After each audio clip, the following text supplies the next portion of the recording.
ፕሮቴስታንት መሆን ከማንፈልግባቸው ምክንያቶች ውስጥ አንዱ ጣዖት አምላኪ መሆን ስለማንፈልግ። ከምን አንጻር ነው ጣዖት አምላኪ መሆን አንፈልግም ያለ? በይማሪኝና ይላል በይማሪኝና ይላል ቃልዮትና ሙሉውን ቃልዮትና ሙሉውን እንግዲህ ይዞት ይወጡት ለዚህ አይደል ጴንጤ ያልሆነም ያለው ወንድማችን ልጅ ማይክ ሰላም ሰላም ሰላም፣ እንዴት ናችሁ? እግዚአብሔር ይመስገን ሁሉ ሰላም አለን። ለወለ ከየት ቤተ እምነት? ከኦርቶዶክስ ተዋህዶ። እሺ ዌልካም ብራዘር። እሺ እንኳን ደህና ቆያችሁኝ። ግን አላየሁትም ርዕሱን ምናምን በደንብ ርዕሱን አልሰማሁም። እነግርሃለሁ። ችግር የለም።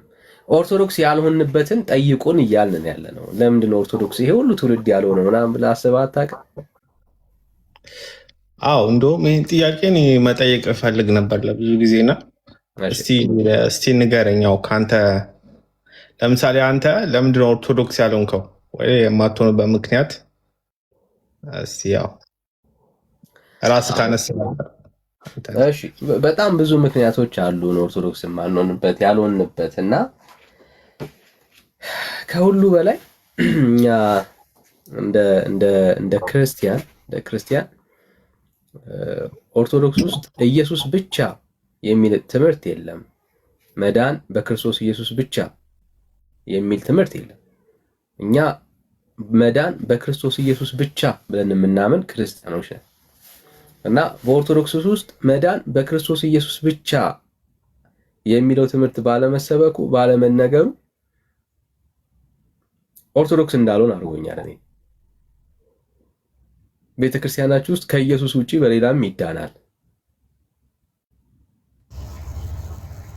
ይሄ በጣም ከባድ ትምህርት ነው፣ ስህተት ነው። በጣም ከባድም ስህተት ነው። ክርስቲያን ሊድን የተገባው የሚድንበትን መንገድ የመዳኛ መንገድ መጽሐፍ እንደሚናገረው ኢየሱስ ብቻ ነው። ለዚህ ነው የሐዋርያት ሥራ ምዕራፍ 4:12 ላይ መዳን በሌላ በማንም የለም ይላል። እንድንበት ዘንድ የተገባ ለሰዎች የተሰጠ ስም ኢየሱስ ነው። ኦርቶዶክስ ቤተክርስቲያን ውስጥ ግን ከኢየሱስ ውጪ በሌላም ይዳናል። እሺ አንዱ ምክንያት ነው። ጥሩ ሀሳብ ነው። ግን በኢየሱስ ብቻ ነው የሚዳነው የሚል እንትን አስተሳሰብ መጽሐፍ ቅዱሳዊ ነው? አዎ መጽሐፍ ቅዱሳዊ ነው። ላሳየ። እሺ ጌታ በሌሎች ያድናል ወይ ካለን በሌሎች አያድንም። ጌታ የሚያድነው የእግዚአብሔር ቃል እንደሚናገረው መዳን በክርስቶስ ኢየሱስ ብቻ መሆኑን የአዲስ ኪዳን መጽሐፍቶች በግልጽ ይናገራሉ፣ በግልጽ ያስተምራሉ። ሐዋርያቶችም የተናገሩት እውነት ይሄ ነው። እንደዚህ ይላል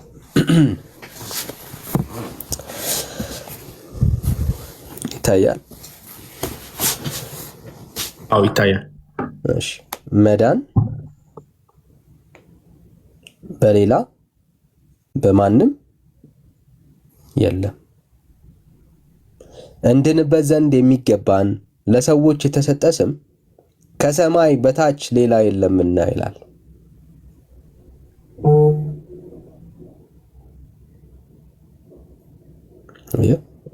ይሄ በጣም ወሳኝ ሐዋርያቶች የተናገሩት ነው።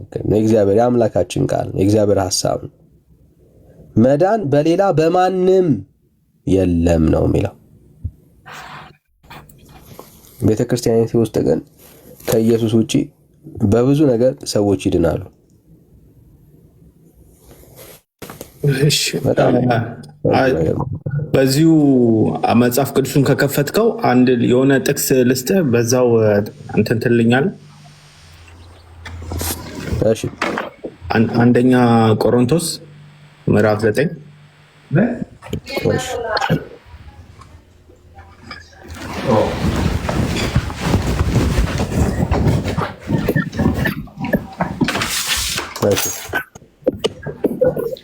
እስክሪኑ ላይ ብታረገው አሪፍ።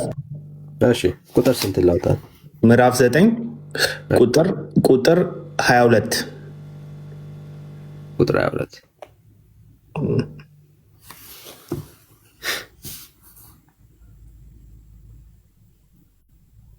እሺ አበባ ደካሞችን እጠቅም ዘንድ ለደካሞች እንደ ደካማ ሆንኩኝ፣ በሁሉ መንገድ አንዳንዶችን አድን ዘንድ ከሁሉ ነገር እንደነርሱ ሆንኩ ይላልና እዚህ ጋር በሁሉ መንገድ አንዳንዶችን አድን ዘንድ ይላልና ጳውሎስ ማንን ነው የሚያድነው እዚህ ጋር? እና I may save others ነው የሚለው ራሱ እንግሊዝኛው። እና እንዴት ነው ይሄኛው የምታየው? እንዴት ነው የሚያድነው ጳውሎስ? እዚህ ጋር ስለቆምክ ነውና በወንጌልም ማህበርተኛ እሆን ዘንድ ስለ ወንጌል ሁሉን አደርጋለሁ። አዮ እዚህ ጋር አልቆመም። ጳውሎስ ይሄንን ሐሳብ እየተናገረ ያለው በወንጌል ወንጌሉ ማን ነው? ኢየሱስ ክርስቶስ። እዚህ ጳውሎስ እየተናገረ ያለው ምንድነው? እሱ ሰዎች በክርስቶስ ኢየሱስ አምነው በመዳኛው መንገድ ሕይወት ያገኙ ዘንድ አዮ እሱን ነው እያስተማረ ያለው። በክርስቶስ ኢየሱስ አምነው ሕይወት ይሆንላቸው ዘንድ። እሺ፣ ግን የተጠቀመበት ቃል አድን ዘንድ የሚለው ነው። ሁለቱም አንድ አይነት ቃል ነው። እዛ ጋር በምንድንበት ስም ከክርስቶስ ውጭ የለም ተብሏል። እዚህ ጋር ደግሞ አድን አለው ይላል ጳውሎስ። አንድ አይነት ቃል ነው የተጠቀመው። ስለዚህ እንዴት ነው አሁን የምታስታርቀው? እንዴት ነው ማለት? እኛም ኦርቶዶክስም እኮ ተመሳሳይ ነው ያለችው። ኦርቶዶክስ ተመሳሳይ የላትም ብራዘር፣ ተመሳሳይ የላትም። ይሄው እኮ እየጠቀስክልኝ እኮ ነው። ይሄው ጳውሎስ አዳኝ ነው እያልከን እኮ ነው ያለው አይደለም? ቃሉ እንደሱ እያወራ አይደለም እንዴ? ጳውሎስም አድናለሁ አለ እኮ። አድናለሁ ካለ ለሱ በተሰጠው ልክ የሚያድናቸው ሰዎች አሉ ማለት ነው። አይ አላለም፣ አድናለሁ አላለም ብራዘር፣ አላለም። እንዴት ነው እስቲ? እሺ አላለም ጳውሎስ እኔ አዳኝ ነኝ አላለም። የሐሳቡን በደንብ አንደርስታንድ ማድረግ መቻል አለብን። የሚተጋው በምንድን ነው? በወንጌል ማህበርተኛ እሆን ዘንድ። ወንጌል ሰዎች የሚድኑበት እውነት ነው። ይሄ ወንጌል ነው ሰዎችን ምን የሚያደርገው? የሚያድነው፣ የሚታደገው፣ ህይወት የሚሰጠው ይሄ ነው። ስለዚህ በወንጌል ውስጥ ሰዎች ይድኑ ዘንድ በክርስቶስ ኢየሱስ አምነው ሰዎች ህይወት ይሆንላቸው ዘንድ ጳውሎስ ምን ያደርጋል? ይተጋል። እየተናገረ ያለው እሱ ነው። ለምን? ጳውሎስ በራሱ ሰዎች ጳውሎስን ቢያምኑት አይድኑም። ጳውሎስ የመዳኛ መንገድም አይደለም። የምንድንበት ወንጌል የተባለው ማን ነው? የምስራቹ ማን ነው? የናዝሬቱ ኢየሱስ ክርስቶስ። ስለዚህ እየተናገረ ያለው ጳውሎስ በወንጌል ማህበርተኛ ስለመሆን ስለዛ ስላለው ትጋቱ ነው እንጂ የሚናገረው ሌላ እኔ የመዳኛ መንገድ ነኝና እኔን እመኑ እያለ አይደለም። ጳውሎስ ወንጌል ሆኖ አያውቅም። ወንጌሉ ማን ነው? ኢየሱስ ክርስቶስ ራሱ ነው። የቆሮንቶስ ሰዎች ጳውሎስ ባይሰብክላቸው ኖሮ ወይ እዛ ባያስተምር ኖሮ ይድኑ ነበር?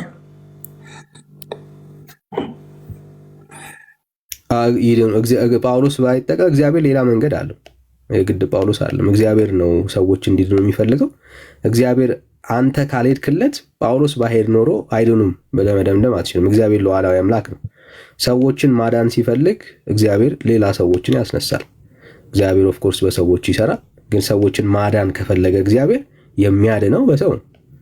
ስለዚህ ያንን እግዚአብሔር አምላክ መልእክተኛ ሌላ ሰው አድርጎ ይልካል። የግድ ጳውሎስ ባይኖር የቆሮንቶስ አማኞች ወደ ጌታ አይመጡም ብለን መደምደም አንችልም። እግዚአብሔር የራሱ የሆነ የአሰራር መንገድ አለው። ይህንን የምታየው በአስቴር ህይወት ነው። አየህ፣ አስቴር እምቢ ብትል መዳን ለእስራኤል ለአይሁድ ከሌላ ቦታ እግዚአብሔር ያስነሳል ያደርጋል። አየህ፣ አዳኙ ማን ነው? እግዚአብሔር ነው። አገልጋዮች እምቢ ብሉ፣ እኔ እምቢ ብል፣ እዚህ ያለን ሰዎች ሁላችንም እምቢ ብንል መዳን ከሌላ ቦታ ይሆናል። ለምን? እግዚአብሔር ማዳን በፈለገበት መንገድ የሚሰራ ሉዓላዊ አምላክ ነው። በሰዎች ላይ የተመረኮዘ አምላክ የለንም። ስለዚህ ጳውሎስ ወንጌሉን ባይሰብክ እግዚአብሔር ሌላ ትውልድ ያስነሳል። ግልጽ ነው። የእግዚአብሔር ባህሪ ነው። ሲፈልግ እግዚአብሔር እኮ በአህያ ተጠቅመዋል። ስለዚህ አሁን እኛ እናንተ ኢየሱስ ብቻ ነው አዳኝ አልክ። ከዛ ውጭ ሌላ አዳኝ የለም። በዚህ ላይም እኛ ከዘላለም ኃጢአት ከዘላለም ፍርድ ያዳነን ክርስቶስ ነው እንላለን። እንደዛ ነው የምናምነው። እኛም ግን ሁሉም ሐዋርያቶች ለምሳሌ ሁሉም የስራ ድርሻ ተሰጥቷቸዋል። በሰው ድህነት ውስጥ አስተዋጽኦ አላቸው። እንኳን እነሱ የለም አሁን አንተ ራሱ አስተዋጽኦ አለህ። የሆነ ሰው አሁን በአንተ በምትለው እምነት ራሱ የምትሰብከው የሆነ ሰው ለማዳን ነው እንጂ ስለዚህ አንተም ሁሉም ሰው ሊያድን ይችላል፣ ግን ባለው አቅም አለ። አይችልም። እኛ አዳኝ አይደለንም። እኛ አዳኙን እሺ፣ ምንድን ነው ስብከት? ምንድን ነው አገልግሎቱ? እኛ አዳኙን ሰባኪ ነን ብራዘር። እኛ መንገድ ጠቋሚ ነን። በዛ በጠቆምን መንገድ ከሄድክ ትድናለህ። እሺ፣ መንገድ መጠቆም ማዳን አይደለም? አይደለም። መንገድ መጠቆም አይደለም ብራዘር። ይሄ ትልቅ ስህተት ነው። እሺ፣ አንድ ሰው በስህተት መንገድ ከሚሄድ በዚህ ጋር ሂድ ማለት እኮ ማዳን ነው አይደለም። አዳኙ ማን ነው? እግዚአብሔር ነው። እኛ ጠቋሚ ነን፣ መንገድ ሰባኪዎች፣ አሳዮች ነን። አዳኙ የማዳን ስራ የማን ነው? የእግዚአብሔር ነው። መልእክተኞች ነን። እኛ ከእግዚአብሔር ጋር ታረቁ ብለን ምን ለምን መልእክተኞች ነን። ግን እግዚአብሔር ሰዎችን የሚያድነው በማን ነው? በክርስቶስ። ወደ ክርስቶስ መጠቆም፣ ወደ ክርስቶስ እንዲሄዱ መንገዱን ማሳየት ማዳን ነው። መድኃኒት መሆን ማለት አይደለም ብራዘር። ለይ አሁን እሺ፣ ሐኪም ያድናል ወይስ ምንድን ነው? ሐኪም ምንድን ነው የሚሰራው? እኛ ሐኪም አይደለንም ብራዘር። ቆይ መድኃኒቱን ክርስቶስን በለውና ወደ ትክክለኛው መድኃኒት የሚያደርስ ሐኪም አዳነኝ አትልም? ሐኪም አይደለንም እኛ። አሁን መድኃኒት ክርስቶስን ስላረክ ነው ሐኪም አምላክ ነው በሚለው ባለው ኮንቴክስት ባለው እኛ ሐኪም አይደለንም ብራዘር። እሺ ምንድን ነን? እኛ የምትድንበትን መንገድ ጠቋሚ ነን።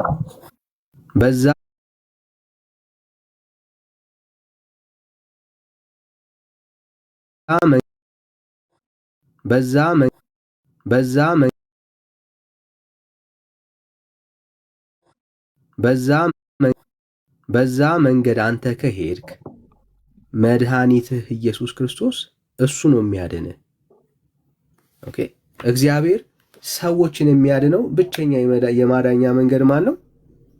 ልጁ ኢየሱስ ክርስቶስ ነው። ይኸው ከእግዚአብሔር ቃል እኛ ቃሉን አለማመን ያለብን ሎጂክ ምናምን አለም እኮ የምናወራው። ይኸው የአምላክ ቃል ነው የሚልህ ብራዘር። ይኸው ስለ መዳን ስታስብ ምንድን ነው የሚልህ? መዳን በሌላ በማንም የለም አላህ ትበለን። የእግዚአብሔር ቃል በሌላ በማንም የለም እንድንበት ዘንድ የሚገባን ለሰዎች የተሰጠ ስም ከሰማይ በታች ሌላ የለምና ነው የሚለው። አሜን ነው የሚባለው። ሰው መድኃኒት ሊሆን አይችልም። ማርያም መድኃኒት አይደለችም። ገብርኤል መድኃኒት አይደለም። መድኃኒቱ አንድ ነው፣ ሌላ የለም። እንዴ ማርያም ወደ ኢየሱስ የምጠቁመው እኮ ማርያም ወደ ኢየሱስን ያስገኘች ነች። ስለዚህ መድኃኒቱን ያስገኘችዋ አድናለች። አላስገኘች። እንዴት ታዲያ ኢየሱስ በምንድን ነው የመጣው? ኢየሱስን ማርያም አላስገኘችውም። ኢየሱስ ነው ማርያምን ያስገኛት። በስጋ አስገኝተዋለች። በስጋ አስገኝተዋለች የሚል ማስረጃ ስጠኝ። ወልደዋለች ማለት ነው። አስገኝተዋለች፣ ወልደዋለች። አለማወቅህ እኮ ነው ወዳጅ። ማርያም አንድ ሰው በደምብ እንድትረዳው ማለት ነው። አንድ ሰው አንዲት ድንግል ሴት ማለት ነው ልጅ መስጠት ትችላለች? ድንግል ሴት አትችልም።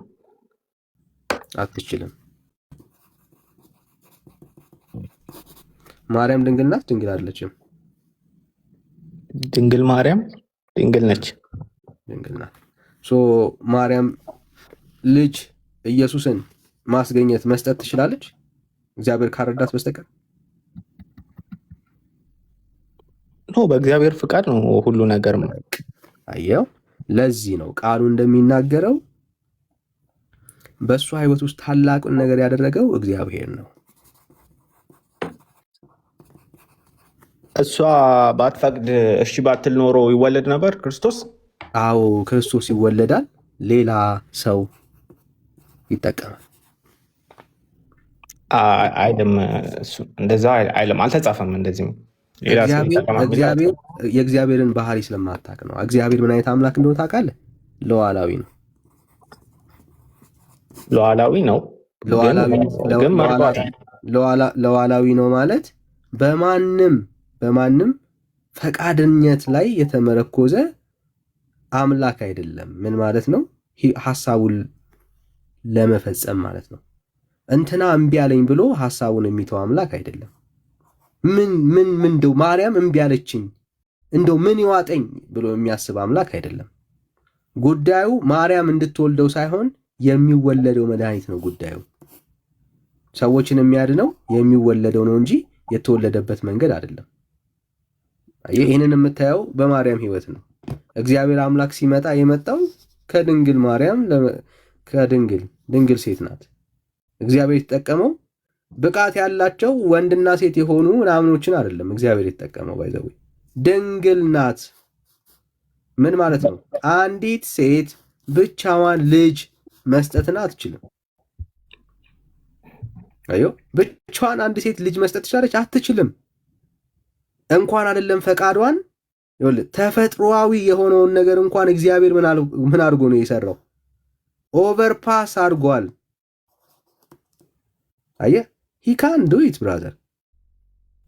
በድንግልና መውለዷ የሚያሳየው ኃጢአት እንደሌለባት ኃጢአት እንዳልሰራች ማስረጃ አንተ እሱን ከአዳምና ሔዋን ማረጋት። አሁን እሷን ፍላጎት ነው። ማርያም ኃጢአት አልሰራችም ምናምን የሚለው ፍላጎት ነው። በእግዚአብሔር ቃል ውስጥ ማርያም ኃጢአት አልሰራችም የሚል ማስረጃ የለም።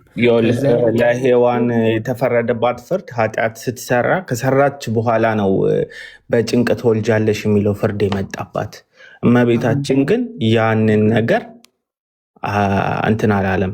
ክርስቶስ ሲወለድ ያለ ፍርድ ነው።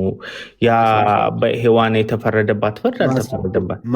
በድንግልና ወለደቻ። ማስረጃ አንጣ ብራዘር። ይሄ እኮ ነው መጽሐፉ። ይኸው እንድናወራ መጽሐፍ ቅዱስ በድንግልና ወለደች አይልም። ከወለደች በኋላ ድንግል ሆና ቀጠለች የሚል ትምህርት የለም። ድንግል ሴት ስለ መውለዷ ነው የሚናገረው። ምን ማለት ነው? ኢየሱስን ከመውለዷ በፊት ወንድ የማታቅ ኢየሱስ ሲወለድ ከወንድ ፈቃድ ውጪ ማለት ነው። ሌላ ምንም ትርጉም የለውም። ድንግልና የወንድ ፈቃድ እኮ እንትን የመጣው ከጥፋት በኋላ ነው። አዳምና ሔዋን ካጠፉ በኋላ ነው። ብራዘር ተምታቶብህ ነው። የወንድ ፈቃድ ማለት ከወንድ ጋር ተኝታ ከወንድ ዘር ያልተገኘ ማለት ነው ወዳጄ። ኦኬ፣ በወንድ ዘር ያልተገኘ ማለት ነው። እሱን ነው እያወራን ያለ ነው። እዚህ ጌታ ሲወለድ ከወንድ ፈቃድ ከወንድ ዘር ውጭ የተወለደ ነው ኢየሱስ። ኦኬ፣ ሰው ልጅ ከሴትና ከወንድ የሚያስፈልገውን የክሮሞዞም መጠን ከሴት ዘር እንጂ ሌላ የወንድ የተባለ ዘር የለም ነው እያልን ያለ ነው። አየህ፣ ስለዚህ ይሄንን እንኳን የሚያክል ትልቅ ነገር እግዚአብሔር ምን አድርጓል? አላገደውም። አላገደውም። እግዚአብሔር ያለ ወንድ እግዚአብሔር ክርስቶስ ኢየሱስ መወለድ ችሏል። ማርያም እምቢ ብትለው እንኳን አይደለም የሰው ልጅ ፈቃድ ቀርቶ ተፈጥሮን እንኳን ጌታ አልፎ ነው ሰዎችን ለማዳን ሐሳቡን የፈጸመው። ስለዚህ ማርያም እምቢ ብትለው ወዳጅ ማርያም እምቢ ብትለው ሰማይ ሊደፋበት ነው አምላካችን እግዚአብሔር? በፍጹም። ማርያም እምቢ አለችው። አዎ፣ አየህ፣ ወንድ ሳይፈልግ እግዚአብሔር ከሴት በመንፈስ ቅዱስ አማካኝነት ጸንሳለች። እግዚአብሔር ሉዓላዊ አምላክ ነው። ማንም ይከለክለው የለም። ወንድ ሳይኖር ሴት ብቻዋን ያውም ድንግል ሴት መንፈስ ቅዱስ ስራውን ሰርቷል። ምን ይላል መሰለህ እንትኑ ላይ መጽሐፍ ቅዱስ ላይ የጊዜው ሙላቱ ሲደርስ ይላል። ጊዜው ሲደርስ ነው 5500 ዘመን በኋላ የተወለደው። ያ ራሱ እየጠበቀ ነበር ኃጢአት። ብዙ የትንቢት ጥቅሶች ላይ ይላል የጊዜው አማርኛውን በቀጥታ በትክክል ላለው እችላለሁ፣ ግን ያ የጊዜው ሙላት ሲደርስ ይላል። ያ ማለት ምን ማለት ነው? ከድንግል ማርያም እንደሚወለድ አንደኛ ከኦሪት ዘፍጥረት ጊዜ ጀምሮ አንቺ ሴት ብሎ ያስቀመጣት እሷ ስለሆነች እና ንጹሕ ሰውና አይልም። አሁን የምታወራው ሚኪ ተረት ነው። አሁን የምታወራው ሀሳብ ተረት ይባላል። አይ ምንም ተረት አይደለም። ያው ጥቀስለት። እግዚአብሔር አምላክ አዎ በጊዜ ፉልነስ ኦፍ ታይም የሚለው አለ። ብዙ ጊዜ እግዚአብሔር በሰዓት ውስጥ ነው የሚሰራው።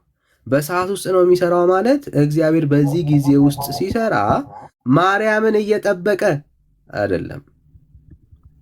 እግዚአብሔር አምላክ እንደዚህ አይነት ባህሪ ያለው አምላክ አይደለም። ይሄው እኮ ማንንም አልጠበቀም። ወንድ አላስፈለገውም እግዚአብሔር ሐሳቡን ሊሰራ። አዮ በተፈጥሮ ሴት ብቻዋን ልጅ መውለድ አትችልም። ኦኬ እግዚአብሔር ሲፈልግ መስራት በሚፈልግበት ሰዓት ላይ ይሄው ሴት ብቻውን ተጠቅሟል እግዚአብሔር። አዮ ኢዝናት እኮ ኢዚ ተፈጥሮ እኮ ነው እዚህ ጋር እኮ የተለወጠው። ያለ ወንድ ዘር ድንግል መጸነስ ችላለች። ዛትስ አወር ጋድ ብራዘር፣ አምላካችን ይሄ ነው። አንዲት ድንግል ሴት አይ እኔ ካንተ ጋር ከሀሳብ ጋር አልስማማም ስላለችው ሰማይ አይገለበጥበትም። ማርያም እምቢ አለች። አዎ እግዚአብሔር በምድር ላይ ብዙ ድንግል ሴቶች አሉ ትንቢቱ እንዲፈጸም። አይለም እግዚአብሔር ሁሉን ነገር ማድረግ ይችላል፣ የፈለገውን ማድረግ ይችላል። ግን ድንግል የሆነች ሴት ሁሉ ኃጢአት፣ ያው ብዙ አይነት ኃጢአት አለ፣ በሀሳብም የምትሰራው አለ፣ በብዙ ነገር እና ተመርጣ የተገኘችው ግን ድንግል ማርያም ስለሆነች ነው። ግን አንድ ገላትያ 4:4 ላይ ስታየው ምን ይላል? ነገር ግን የዘመኑ ፍጻሜ በደረሰ ጊዜ እግዚአብሔር ከሴት የተወለደውን ከሕግም በታች የተወለደውን ልጁን ላከ። ስለዚህ ያ የዘመኑ ፍጻሜ የሚለው ምንድን ነው? የሆነ ታይም እየጠበቀ ነበር ማለት ነው። ሰው እየጠበቀ አልነበረም። እግዚአብሔር ታይሙን የጠበቀው ወዳጄ፣ ታይም ነው እግዚአብሔር የሚጠብቀው። ይሄ ወንድ እኮ አላስፈልገውም። ወንድ አስፈልጎታል ጌታ? አላስፈልገውም። የወንድ ዘር አስፈልጎታል? አላስፈልገውም። አዮ እግዚአብሔር በራሱ ታይም ላይ እገሌ እንትና ከሌለ ግን ኃጢአት የሌለባት ሴት ይፈልግ ነበር እግዚአብሔር አይልም። እስኪ አንድ ጥቅስ ለአሁን ኃጢአት የሌለባት ሲፈልግ ነው የቆየው የሚል አንድ ጥቅስ ስጠኝ። ምክንያቱም ድንግል ትወልዳለች የሚል ቃል በነቢያት ተነግሯል እኮ። ድንግል መውለዷ ነው እንጂ ኃጢአት የለባትም የሚል የለም ብራዘር። ድንግልና ምንድን ነው የተጠቀሰው? ከወንድ ጋራ ተገናኝታ በወንድ ፈቃድ የተገኘ አይደለም የሚወለደው ልጅ። ድንግል ናት። ምን ማለት ነው? ከወንድ ጋራ የግብረ ስጋ ግንኙነት ያላደረገች ሴት ማለት ነው። ከወንድ ፈቃድ ያልተገኘ ማለት ነው። የእግዚአብሔር ጣልቃ ገብነት የነበረው ነው። ማን? ኢየሱስ። ኦኬ መንፈስ ቅዱስ መጥቶ ጸልሎባት ነው ምን የተገኘው የተወለደ። ይሄ ማለት ድንግል ናት ማለት ህይወቷን የሚያሳየው አላገባችም፣ ከወንድ ጋር አብራ አልተኛችም ማለት ነው። እሱ ብቻ አይደለም የእመቤታችን ድንግልና መለከተው ከዛ ውጪ በማስረጃ አውራ። ከዛ ውጪ ማስረጃ ካለ ድንግልናዋን የሚያሳየው ሌላም ድንግልና የሚባል ነገር አለ የምትል ከሆነ መጽሐፍ ቅዱስ ጥቅስ ስጠን እና እንመን። እመቤታችን በሀሳብም በአካልም ድንግል ነች። ምን ማለት ነው በሀሳብ ድንግልና ማለት? ምንም ኃጢአት አስባ ራሱ አታውቅም። ማስረጃ አንተ እግዚአብሔር ጠብቋታል። አንተ የሀሳብ ድንግልና አማኑኤል ማለት እግዚአብሔር ከኛ ጋር ሆነ ማለት ነው። እግዚአብሔር ከኛ ጋር እሺ፣ አንድ ጊዜ ልጨርሳ ይሄኛው ነው። አይ ነው አስተው ሁሉን ነገር እያወራ እግዚአብሔር ከኛ ጋር ሆነ ማለት እግዚአብሔር ደግሞ ብራዝ በኃጢአት ባለበት እንትን ና አሁን ጥቅስ ጥቀስና በሐሳብም ድንግል ናት የሚል ጥቅስ አንተ። እኔ ጥቅስ ማምጣት አይጠበቅብኝም፣ ግን የእመቤታችን ይጠበቅባል ብራዘር፣ ይጠበቅባል። አይጠበቅብኝም አይባልም ብራዘር፣ የለኝም ነው እንጂ የሚባለው።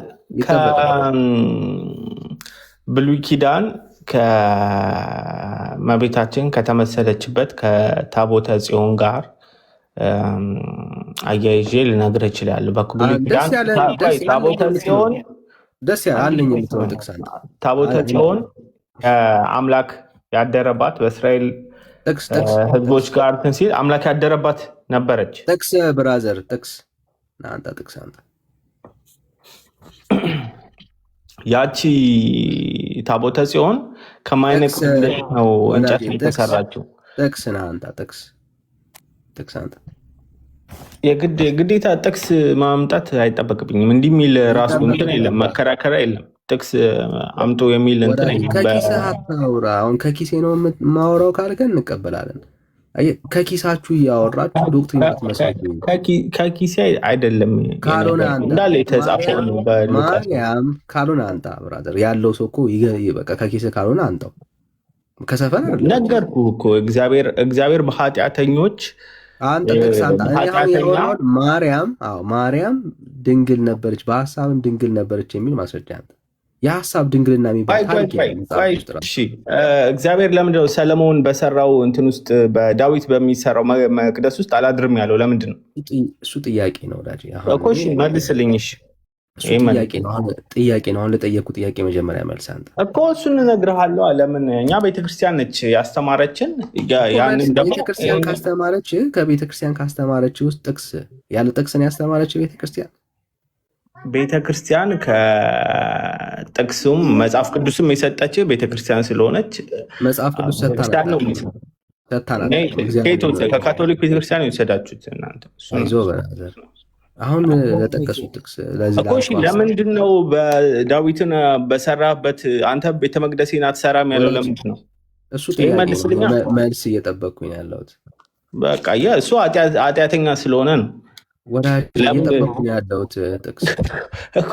ለምንድን ነው በዳዊት በሰራው ቤተ መቅደስ ያላደረው? ለምን በሰለሞን ቤተ መቅደስ አደረ? እየጠበቅኩኝ ያለሁት ያው ነገርኩኝ እኮ ስለ ቤተ መቅደሷ። አማናዊቷ ቤተ መቅደስ በብሉይ ኪዳን ስለተነገረላት ማርያም መቅደስ ተብላ አታውቅም በእግዚአብሔር ቃል ውስጥ። ማርያም ልክ እንደኔና እንዳንተ የእግዚአብሔር መንፈስ ማደሪያ ናት። የእግዚአብሔር መንፈስ ማደሪያ ናት። ልክ እንደማን? እንደ አማኞች፣ እንደ ሁሉ አማኞች ማለት ነው። ከዛ በተለየ መልኩ ከታቦት ጋር በተያያዘ ማርያም ልዩ ተደርጋ ለብቻዋ የሆነች ታቦት አይደለች፣ መቅደስ አይደለች። ብራዘር መጽሐፍ ቅዱስን በደንብ ለሚያይና ለሚመረምር ሰው ኦርቶዶክስ ምን ያህል ከጨለማ ውስጥ እንዳለች ነው የሚያሳየው። በሐሳብ ድንግልና የሚባል ታሪክ የለም በእግዚአብሔር ቃል ውስጥ። ከዚያ ይልቅ መጽሐፉ አንድም ቦታ ላይ ማርያምን ከኃጢአት ውጪ መሆኗን የሚናገር አንድ መጽሐፍ ሐሳብ የለም። ምን ማለት ነው? ሁሉ ኃጢአትን ሰርቷል ነው የሚለው። የእግዚአብሔርም ክብር ጎሎታል ነው የሚለው። መጽሐፍ ቅዱስ ውስጥ ከኃጢአት ውጪ በብዙ ነገር ተፈትኖ ያለፈ ብሎ የሚመሰክርለት አንድ አለ፣ የእግዚአብሔር ልጅ ኢየሱስ ብቻ። ከዛ ውጪ ማንም ሰው በራሱ ንጹህ ሆኖ ይሄ መድኃኒት ያላስፈለገው ሰው የለም ከሰዎች መካከል። ማርያምን ጨምሮ ይሄ መድኃኒት አስፈልጓታል፣ ኢየሱስ ክርስቶስ። ማርያም የዳነችው ንጹህ የሆነችው የጸደቀችው የእግዚአብሔር መንፈስ ማደሪያ የሆነችው በወለደችው በኢየሱስ ክርስቶስ በማመን ተቀድሳ ነው። አይደለም። ማስረጃ አንተ ካልሆነ እንደው በፊት ነው ቀደሳት። ማስረጃ አንተ መንፈስ ቅዱስ አደረባት ይላል ራሱ። ማስረጃ አንተ ወዳጅ እኮ እሺ፣ ያው ቅዱስ ገብርኤል እኮ ነው ከሴቶች ሁሉ የተቀደሰ ይሻላል። ማስረጃውን ጥቀስለትና እዛ ክፍል ላይ ሄደን እናንብበው። ብራዘር ፉከራ አታርገው ወዳጅ። ጥቀስ ያውጣል። ጥቅስ ያው በጥቅስ ስለሆነ የምታምኑት መንፈስ ቅዱስ ያደረባት ንጹህ ስለሆነች ነው ብለህ ከዛ ታሳየናለህ ማለት ነው። በእግዚአብሔር ቃል ነው የምናወራው፣ ለሱ ነው የምናወራው።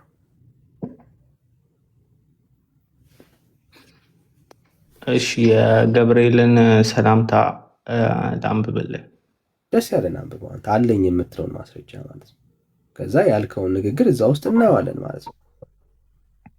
እኔ ደግሞ ከራሷ ንግግር እንዳልሆነ ደግሞ አሳያለሁ።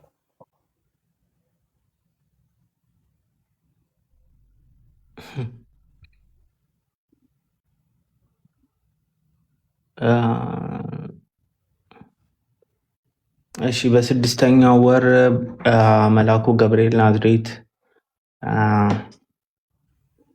ገሊላ ከምትባል ሀገር ከተማ ዳዊት ወገን ከሆነች ከዮሴፍ የሚባል ሰው ወደ ታጨች ወደ አንዲት ድንግል ከእግዚአብሔር ዘንድ ተላከ። የድንግሊቷም ስም ማርያም ነበር። መልአኩ ገብርኤልም ገብቶ ደስ ይበልሽ ጸጋ የተሞላብሽ ሆይ አላት። አንደኛ ጸጋ ተሞልቶባታል። ኢየሱስን ከመውለዷ በፊት ጌታ ከአንቺ ጋር ነው፣ እግዚአብሔርም ከእሷ ጋር ነበረ። አንቺ ከሴቶች መካከል የተባረክሽ ነሽ አላት። የሁላ ጸጋ ነበራት። እርሷን ባየችው ጊዜ ከንግግሩ በጣም ደነገጠች። ይህ እንዴት ይሆንልኛል? ይሄ እንዴት ያለ ሰላምታ ነው ብላ አሰበች። መልአኩም እንዲህ አላት፣ ማርያም ሆይ እግዚአብሔር ፊት ጸጋ አግኝተሻልና አትፍሪ። እነሆ ትጸንሻለሽ፣ ወንድ ልጅም ትወልጃለሽ፣ ስሙም ኢየሱስ ትዪዋለሽ። እሱም ታላቅ ይሆናል፣ የልዑል እግዚአብሔርም ልጅ ይባላል። ጌታ አምላክም የአባቱን የዳዊትን ዙፋን ይሰጠዋል፣ በያዕቆብ ቤትም ለዘላለም ይነግሣል፣ ለመንግስቱም ፍጻሜ የለውም። ማርያምን ወንድ ስለማላውቅ እንዴት ይሆንልኛል አለችው። መልአኩ መልሶ እንዲህ አላት፣ መንፈስ ቅዱስ በአንቺ ላይ ይመጣል፣ የልዑል ይጸልልሻል።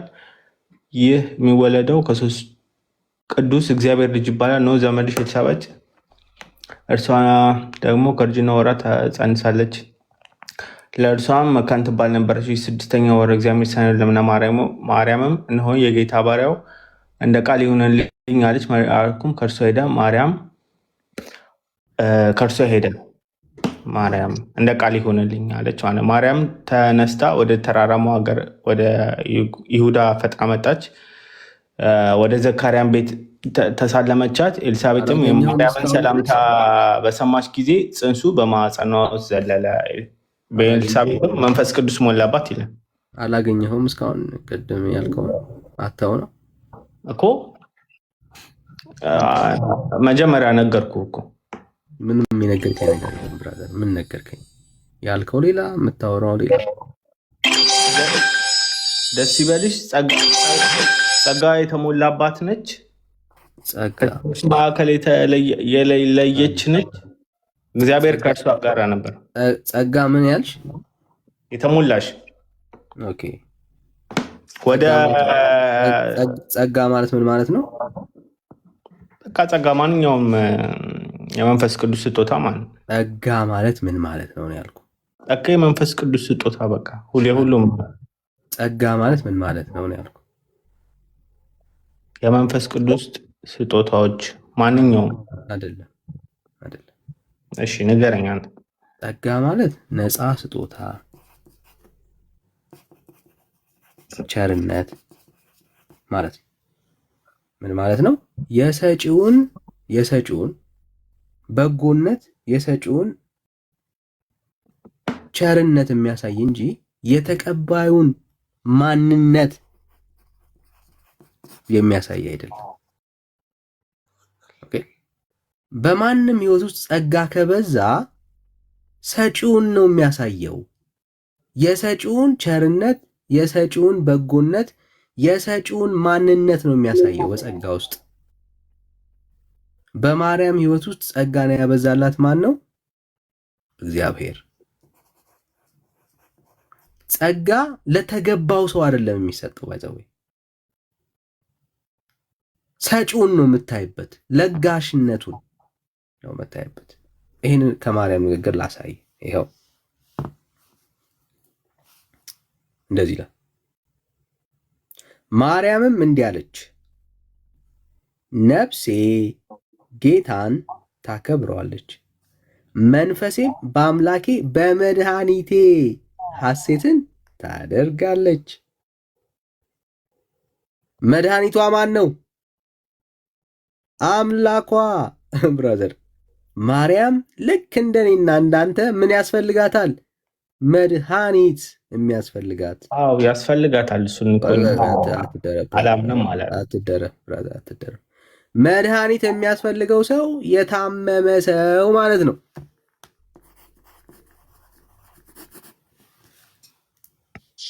ያልታመመ ሰው መድኃኒት አያስፈልገውም።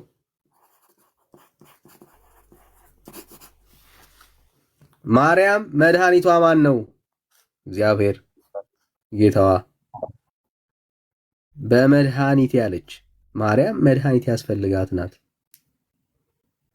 እስቲ እንቀጥል። የታመመ ብቻ ነው መድኃኒት የሚያስፈልገው? አዎ ያልታመመ ሰው መድኃኒት አያስፈልገው። ይሄ ሎጂካሊ የባሪያይቱን ብራዘር በሽተኛ ነው መድኃኒት የሚያስፈልገው። አይ ክትባት አሁን የምትከተበው ላለመታመም ነው እንጂ በሽተኛ ስለሆንክ አይደል? አይዞህ ወዳጄ፣ ስለ መድኃኒት ነው እያወራን ያለው።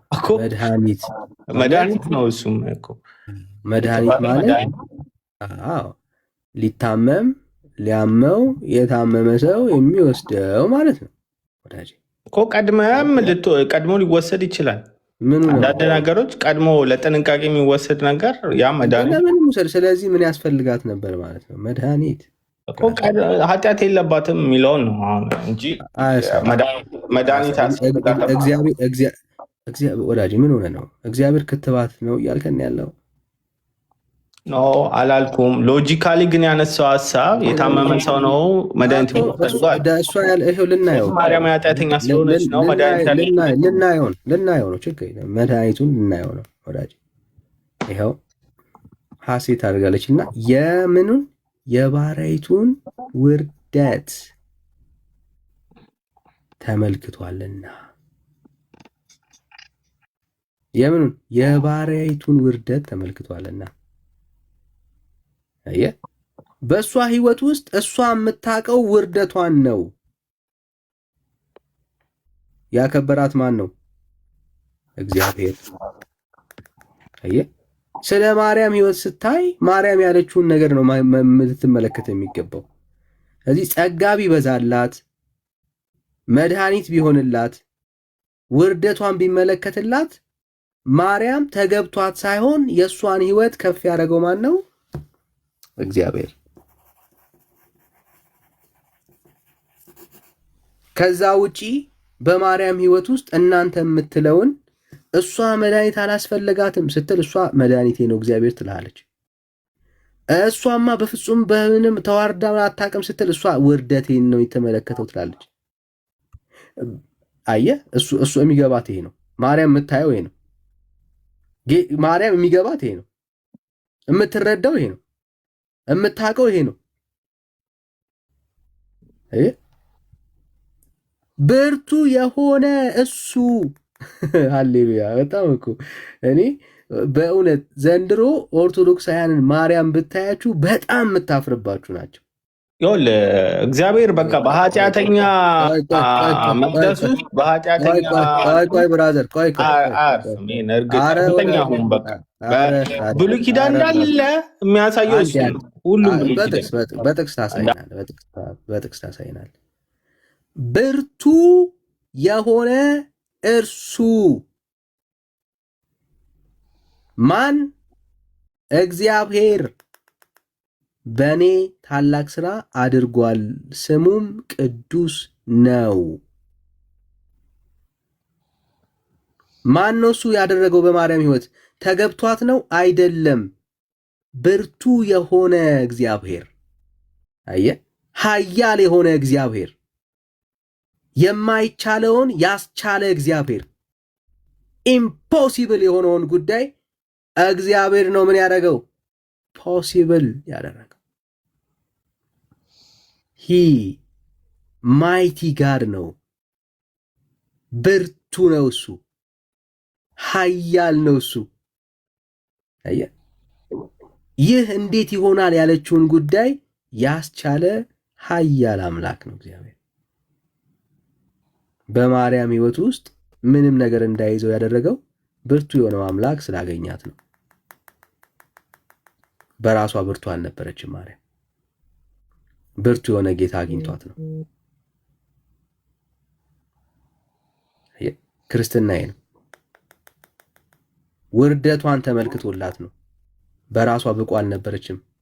ውርደቷን የተመለከተላት ኢዝ ጋድ ብራዘር። መድኃኒት ያላስፈለጋት አልነበረችም። እግዚአብሔር መድኃኒት ሆኗት ነው። እግዚአብሔር መድኃኒት ሆኗት። እዚህ በጣም ምናምን ብለህ የምትለው ነገር ማርያም የተለየ ነገር የላትም። በዛውም ውስጥ አንተ ላይ የምታየውን የእግዚአብሔር ምሕረትና በጎነት በማርያም ሕይወት ውስጥም ትመለከታለህ። ማርያም እግዚአብሔር ያላስፈለጋት አርጋችሁ አታስቀምጡ። ማርያም እግዚአብሔር ያስፈለጋት ናት። ለምን? አፍተሮል ማርያም ፍጡር ናት ብራዘር። ፍጡር ሆኖ እግዚአብሔር የማያስፈልገው የእግዚአብሔር እርዳታና በጎነት የማያስፈልገው ሰው የለም። ሰው ሆኖ ኃጢአት ያልሰራ ያልበደለ ሰው የለም። የእግዚአብሔር ምሕረት ያላስፈለገው እገሌ የሚባል ሰው የለም። ሁሉም ሰው የቆመው በእግዚአብሔር ምሕረት ነው። በማን? በእግዚአብሔር ምሕረት። ያለ እግዚአብሔር ምሕረት ማንም የቆመ የለም። ለምን? ይኸው ብራዘር፣ ምሕረቱም ለሚፈሩት እስከ ትውልድና ትውልድ ይኖራል። ምኑ? ምሕረቱ በማርያም ሕይወት ውስጥ ያኖራት ንጽህናዋ ብቃቷ አይደለም፣ የእግዚአብሔር ምሕረት፣ የጌታ ምሕረት ያየነውን የእግዚአብሔር ምሕረት ነው።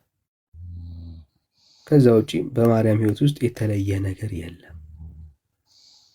ኢየሱስ ምን አድርጓታል? አስፈልጓታል ብራዘር፣ አስፈልጓታል። ወደ ዋናው ሐሳብ እንመለስ። ቤተ ክርስቲያናችሁ ውስጥ ያለው ሌላው ቀጣይ ሐሳብ አየህ፣ መዳን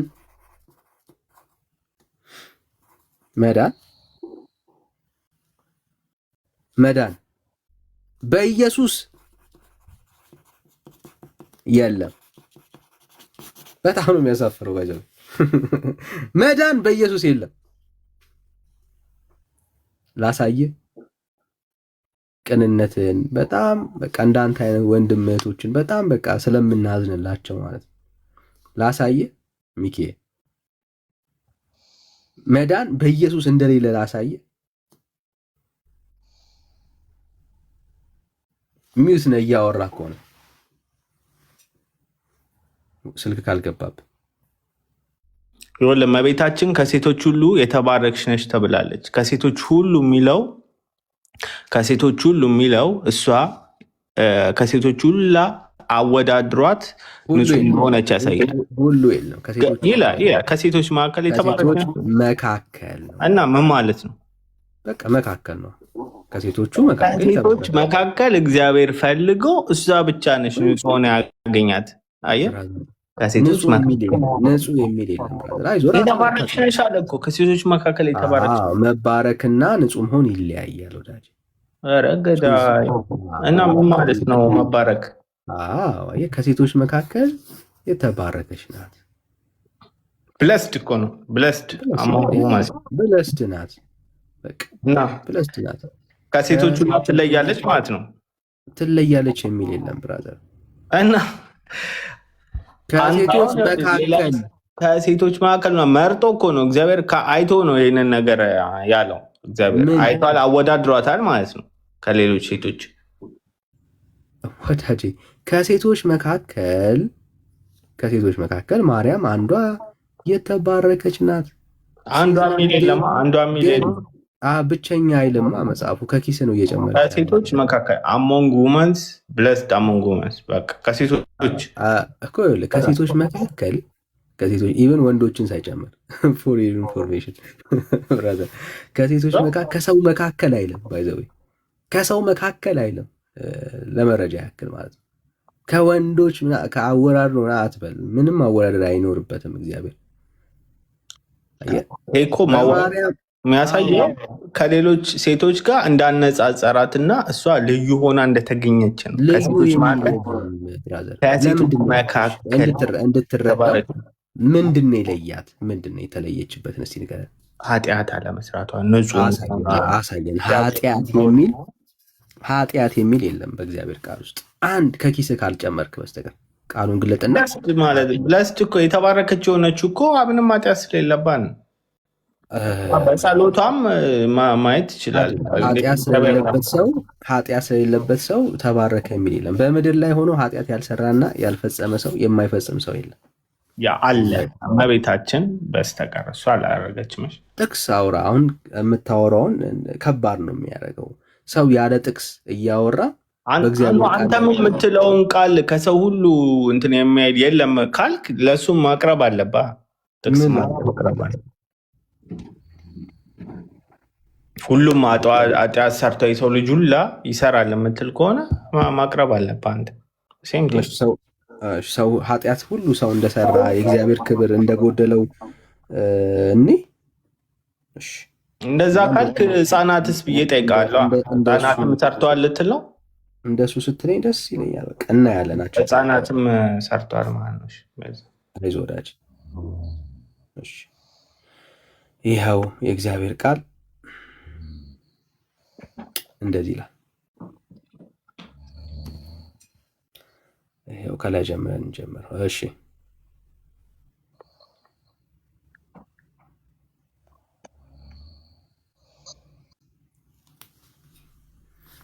በአንዱ ሰው አለመታዘዝ ብዙዎች ኃጢአተኞች እንደሆኑ እንዲሁ ደግሞ በአንዱ መታዘዝ ብዙዎች ጻድቃን ይሆናሉ። ብዙዎች ጻድቃን ይሆናሉ። በአንዱ ምን አለመታዘዝ፣ በአንዱ አለመታዘዝ ሰው ሁሉ ምን ይሆናል? ኃጢአተኛ በደለኛ ሆነናል። አሁን የምናየውን ስቃይ እያገኘ ነው ቢኮዝ ኦፍ ማን? አዳም። ሁላችን ጋር ምን ደርሷል? ያ የበደል ኮንሲኩዌንስ በለው በደል በለው። እዛ ሔዋንም ነበረች። እሺ ያዛት እሷ ነው ወዳጅ። ማንንም ያዘው፣ ሁላችን በደለኞች ነን። መጽሐፉ እኮ ነው የሚለው። አሁን ያሳየው የእግዚአብሔርን ቃል ነው ብራዘር። ከኪስ ያለም የገለጥኩልህ ከኪስ ያለም የገለጥኩልህ ከእግዚአብሔር ሐሳብ ነው ያካፈልኩ። ማርያምን የማይመለከታት ኃጢአተኛ በደል ከምና የሌለባት ምናምን የሚል የመጽሐፍ ቅዱስ ጥቅስ በእግዚአብሔር ቃል ውስጥ የለም።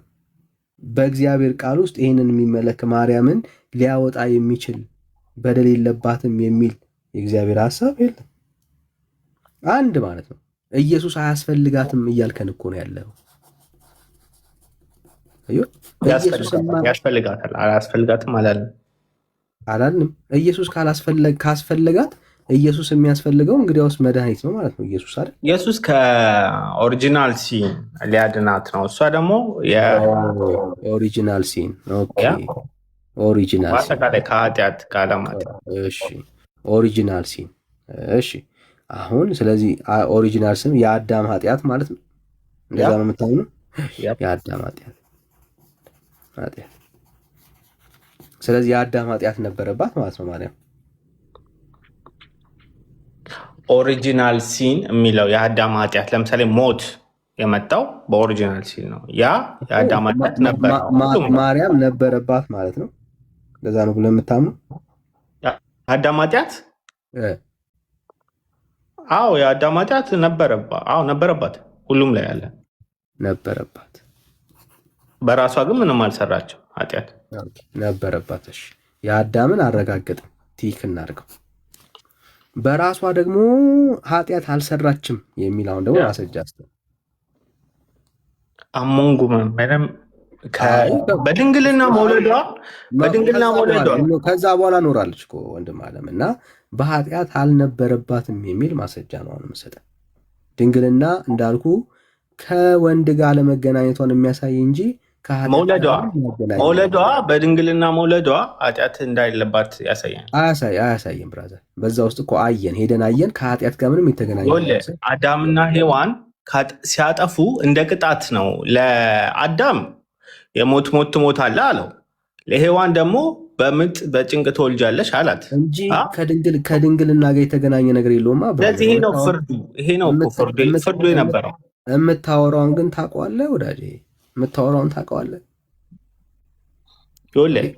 የተፈረደባቸው ፍርድ ምንድን ነው? ይሄ ነው በኦሪጂናል ሲን ምክንያት የተፈረደው አይደለም።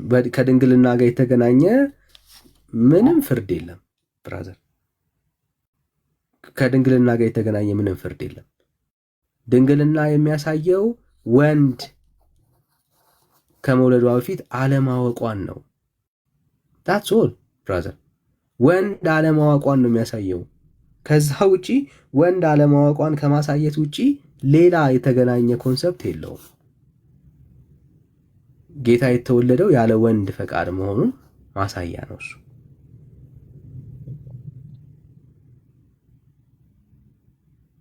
ኃጢአት አለመስራቷን ሌላ ምልክት አለ እንቀበል። የአዳምን ኃጢአት አለባት ብለኛል። እሷ በሕይወት ዘመን ስትኖር ኃጢአት አልሰራችም የሚል ጥቅስ ስጠን ፕሊዝ። አሁን የክርስቶስ ሞትን ማሸነፉና መነሳቱ ምንድን ነው የሚያሳየው? አሁን ልንገርህ እኮ የአዳም ሞት አለ ሲፈርዱበት ነበር። በክርስቶስ ደግሞ ሞትን አሸነፋ። እመቤታችን ደግሞ በሔዋን የተፈረደባት ፍርድ እሷ ደግሞ አሁን ይሄ የቤተ ክርስቲያን ተረት ነው ብራዘር። ተረት የለም። ጀስት እንትኑ እወቀው። ጥቅስ መጽሐፉ ያውራ። መጽሐፉ ነገር ከመሰረቱ ይባላልና ሪዝኑን ማወቅ አለበት። መሰረት መቼ ያስክና ነው ብራዘር? መሰረት የሚባለው የእግዚአብሔርን ቃል ስትጠቅስ ነው። የእግዚአብሔርን ቃል ሳትጠቅስ መሰረት ልትይዝ አትችልም። በእግዚአብሔር ቃል ውስጥ አሁን ማርያም በሕይወት ዘመኗ ላይ ኃጢአት አልሰራችም የሚል አንድ ማስረጃ አስጠን። በሕይወት ዘመኗ ውስጥ ምንም ኃጢአት አልሰራችም። ይሄ ማስረጃ ለእግዚአብሔር ከተማ፣ ስለ እግዚአብሔር ቤተ መቅደስ፣ ለታቦተ ጽዮን ብሉይ ኪዳን ሙሉ ማንበብ ብሉይ ኪዳን ማንበብ ትችላለህ። እመቤታችን የእግዚአብሔር ከተማ የእግዚአብሔር ቤተ መቅደስ ነች። ማስረጃ ወዳጄ ከኪስ አታውራ። ንጉስ ያደረባት ነች። ከሌለ የለህም ማለት ነው። ሌላ ሀሳብ እንሂድ። ማስረጃ እባክህ። ያው ብሉይ ኪዳንን ድጋሚ ማንበብ ትችላለህ። አይዞህ ወዳጄ። ቤተ ክርስቲያን ይሄ ቅዠት ነው። ኢየሱስ ከወለደችው በኋላ ኢየሱስ አያስፈልጋትም ኃጢአት የለባትም ስትሉ ምን እያላችሁ መሰለ? ኢየሱስ አላስፈለጋትም አላልንም እንደነበረች ነው። አንዴ አዳም ኃጢአት አድኗታል። እሱ ሚዩት አድርግ። በህይወቷ በኖረችበት ዘመንም ኢየሱስ አያስፈልጋትም ነው እያልከን ያለው ውሸት ነው። ኢየሱስ ከኦሪጂናል ሲን አድኗታል። ለዛ ነው እኛ እሷ ተነስታለች የምንለው ብንሽ ወዳጅ ያለ ማስረጃ እያወራህ ልንቀጥል አንችልም ብራዘር። ኦኬ፣ ስለ ቤተ ክርስቲያናችሁ ስለ ማርያም የምትሰጣችሁ መረጃ ከኪሷ ነው፣ በእግዚአብሔር ቃል ላይ ተመሰረተ አይደለም። ማርያም አርጋለች። ማስረጃ የለም። አንጣ ማስረጃ አላችሁን እኮ ማስረጃ አንጣ እኮ ዳግማዊ ሔዋን ነቻ። ማስረጃ አንጣ። መጀመሪያ ሞት አይደል የተፈረደባቸው? ማስረጃ አንጣ። ክርስቶስ ሞትን ሲያሸንፍ እናቱም ደግሞ ዳግማዊት ሔዋን ስለሆነች አንድ አይነት አንተ መጀመሪያ በአዳም ኃጢአት እንደገባ አውርተሃል። ለሔዋንንም ጥቀሳት ያልኩ እዛ ጋር ለዛ ነው። አየህ፣ ለዛ ነው ቅድም የነገርኩ ጠቅሻለሁ ወዳጄ። በአዳም ኃጢአት ገባ ካልክ ያ አዳምን ሔዋንንም አዳም ነው ያወራኝ። አንዴ ሆለ ስሜት ያያቱን ብራዘር። አትደባልቀው። እያወራን ያለ ነው ስለማድረግ ነው። እና ማርያም አድርጋለች አልከን ጥቅስ እኮ አንተ ያው ጥቅስ ላይ ነው እንትን የምትለው በጣም የምትሮጠው ማለት ጥቅስ ነው የምትሮጠው። ግን ከዚያ ይልቅ ኋይ ለምን የሚለውን ለምን እንደዛ እንደሚሆን እኮ እየነገርኩ ነው። ጥቅስ ወዳጅ እኔ ብነግርህ አይሻልም? ለምን ማርያም እንዳደረገች እኔ የአንተ መንገድ ምንም አይሳለንም። እኛ እግዚአብሔር እኔ ከመጽሐፍ ቅዱስ እኮ ነው የተሻለ ስለተረዳሁት ልንገርህ ነኝ እኮ የተረዳኸው በጥቅስ ይሁና ከኪሳ አትረዳ። ማርያም አርጋለች የሚል መጽሐፍ ቅዱሳዊ ጥቅስ ተን እኮ የመቅደሷ ታቦት አርጋለች። አንጣ ጥቅስ አንጣ፣ አርጋለች የሚል አንጣ ታቦት። እሺ እንደውም አመጣልሃለሁ። ይሄ ቀላል ነው እንዳትረሳ። ማርያም አርጋለች የሚል ይዘና እኔ እኮ አረ እፈሩ ግድ የለም ብራዘርስ። ክርስቶስ ለምንድን ነው ያደረገው? እሱን መልስልኝ በዛው ጋር እንድትረዳ። ማርያም አርጋለች የሚል ጥቅስ አንጣ። ለምን ጥቅስ ማምጣት እኮ አይጠበቅብኝም። ይጠበቅብሃል ብራዘር፣ ካለዛ ተረት ነው ማለት ነው። አይደለም ማን ያለው? ካልሆነ ጥቅስ አንጣ። የመጀመሪያዎቹ ክርስቲያኖች ጥቅስ ይጠቅሱ ነበር። ሁሉም በጥቅስ አልተጻፈም ነበረ። መጽሐፍ ቅዱስ አልተጻፈም ነበረ። የትኛውን ነው የሚጽፉት? ሎጂካሊ ይሄ ትክክል አይደለም። ጥቅስ አምጣ ማለት ምክንያቱም የመጀመሪያው 100 ክፍለ ዘመን ጥቅስ ማምጣት አይችሉም ነበረ። መጽሐፍ ቅዱስ አልተጻፈማ። የትኛውን ነው የሚጠቅሱት? አየህ ጥቅስ ራሱ የምትለው ነገር ለሁሉም መስራት ነበረበት፣ ለክርስቲያን በሙሉ። ክርስቲያን የተጀመረው ከሐዋርያት ነው። የዛን ጊዜ ክርስቲያኖች ሲጠየቁት ጥቅስ አምጡ አይሉም፣ ምክንያቱም መጽሐፍ ቅዱስ አልተጻፈም። ስለዚህ አንተ ራሱ ይሄን ማለት ስህተት ነው። ቤተክርስቲያን ምን ትላለች ብለህ ነው መስማት እንጂ ያለብህ ጥቅስ የምትለው መጽሐፍ ቅዱስ የታተመው እንግዲህ ፕሪንቲንግ ማሽን የተጀመረው በ1500 ነው። ሜይ ቢ ከዛን ጊዜ በኋላ ላሉት ነው የሚሰራው። በቃ ጀርመኖች ማተም ከጀመሩ በኋላ። ስለዚህ ይሄ ጥቅስ አምጡ የምትለው ራሱ ነገር ለሁሉንም ክርስቲያንና ማወከል ነው። 2000 ዓመት ከዜሮ ጀምሮ እስከ መጨረሻው መወከል አለበት። ጌታ በመቅደስ ገብቶ በደንብ እንድታወራ የፈለግኩት አለማወቅህን በደንብ አውቀህ እንድትሄድ ነው። ጌታ በመቅደስ ገብቶ ጥቅልን አንብቧል ወይስ አላነበበም? አንብቧል። ያልተጻፈ ነው ያነበበው? የተጻፈ ነው። አሁን እኮ አልተጻፈም። ከፕሪንት ከጀርመን ማተሚያ መጽሐፍ ማተሚያ ማሽን ከሰሩ በኋላ ነው ስትለን ነበር። የአዲስ ኪዳን ጥቅስ የምጠቅስ ከሆነ የመጀመሪያዎቹ ክርስቲያኖች የአዲስ ኪዳን ጥቅስ አሁን የቆሮንቶስ ሰዎች መልእክት የምጠቅስ ከሆነ ያ መልእክት ሳይጻፍ እንዴት ነው? መጽሐፍ ቅዱስ የሚባለው አዲስ ኪዳን ብቻ ነው ወይ? እንግዲህ ክርስቲያን ነና ሁለታችንም አዲስንም ብሉይ ኪዳን የምንጠቅሰው። መጽሐፍ ቅዱስ ሲባል አዲስ ኪዳን ብቻ ነው ወይ? ብሉይም አዲስም ሁለቱም ነው። ሁለተኛ ተሳስተ። ሐዋርያትም ኢየሱስም ጨምሮ ሲያስተምር የነበረው በተጻፉ በብሉይ ኪዳን መጽሐፍቶች ነው። አይደለም። የብሉይ ኪዳን ሕጎች አሉ። የመጽሐፍ ቅዱስ ላይ ያሉ ጥቅሶች ብቻ ሳይሆኑ እዛ መጽሐፍ የኛ ብሉይ ኪዳን ላይ የሌሉ መጽሐፎች አሏቸው፣ የአይሁድ መጽሐፎች። እኔ የምልህ ብራዘር ሰላም ነው አይደል? ሰላም ነው። ቀጥል።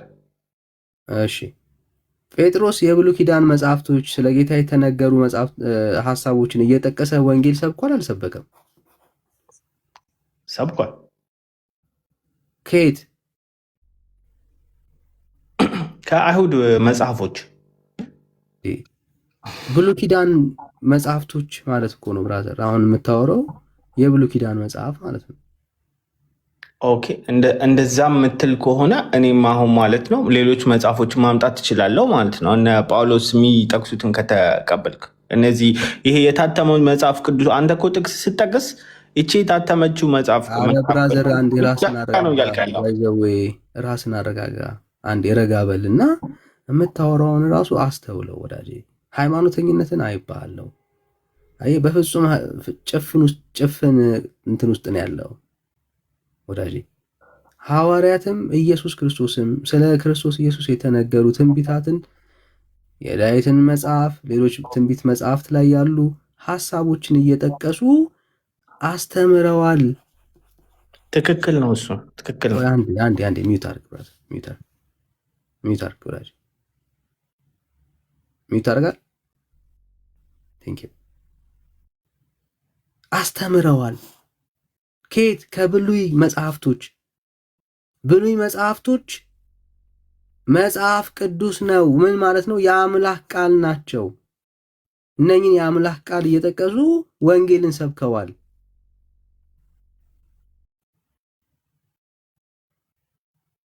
ወንጌልን ሰብከዋል። አዲስ ኪዳን ከመጻፉ በፊት በብሉይ ላይ በተጠቀሱ መጽሐፍቶች ላይ የእግዚአብሔርን ሐሳብ ለሰዎች ምን አድርገዋል? አስረድተዋል። ላሳየኝ በመረጃ ወንድም አለ። ወንጌል ከአዲስ ኪዳን የሚመስላቸው በጣም ብዙ ምስኪን ኦርቶዶክሳውያን አሉ። አይደለም። ስለ ክርስቶስ ኢየሱስ መጽሐፍ ቅዱስ በብሉይም ይናገራል፣ ያወራል። ይኸው በእግዚአብሔር ቃል ላይ እንደዚህ ይላል። ይኸው ፊልጶስም ሮጦ የነቢዩን የኢሳያስን መጽሐፍ ሲያነብ ሰማና፣ የማንን? የኢሳያስን መጽሐፍ ሲያነብ ሰማና፣ በእውኑ የምታነበውን ታስተውላለህን አለው። አዲስ ኪዳን መጽሐፍ አለም እያነበበ ያለው ብራዘር። የአንዳንድ ሼም የያዛችሁ እንጂ ጋይስ። እርሱም የሚመራኝ ሳይኖር ይህ እንዴት ይቻላል አለው። መጥቶም ከእርሱ ጋር ይቀመጥ ዘንድ ፊልጶስን ለመነው። ያነበው የነበረውን የመጽሐፍ ክፍል ይህ ነበረ። እንደ በግ ወደ መታረድ ተነዳ፣ የበግ ጠቦትም በሸላቾቹ ፊት ዝም እንደሚል እንዲሁ አፉን አልከፈተም። በውርደቱ ፍርዱ ተወገደ፣ ሕይወቱም ከምድር ትወግዳለችና ትውልዱንስ ማን ይናገራል? ጃንደረባውም ለፊልጶስ መልሶ እባክህ ነቢዩ ይህንን ስለማን ይናገራል? ስለ ራሱ ነው ወይስ ሌላ አለው። ፊልጶስም አፉን ከፈተ። በደምብ ስማ። ከዚህ መጽሐፍ ጀምሮ ስለ ኢየሱስ ወንጌልን ሰበከለት።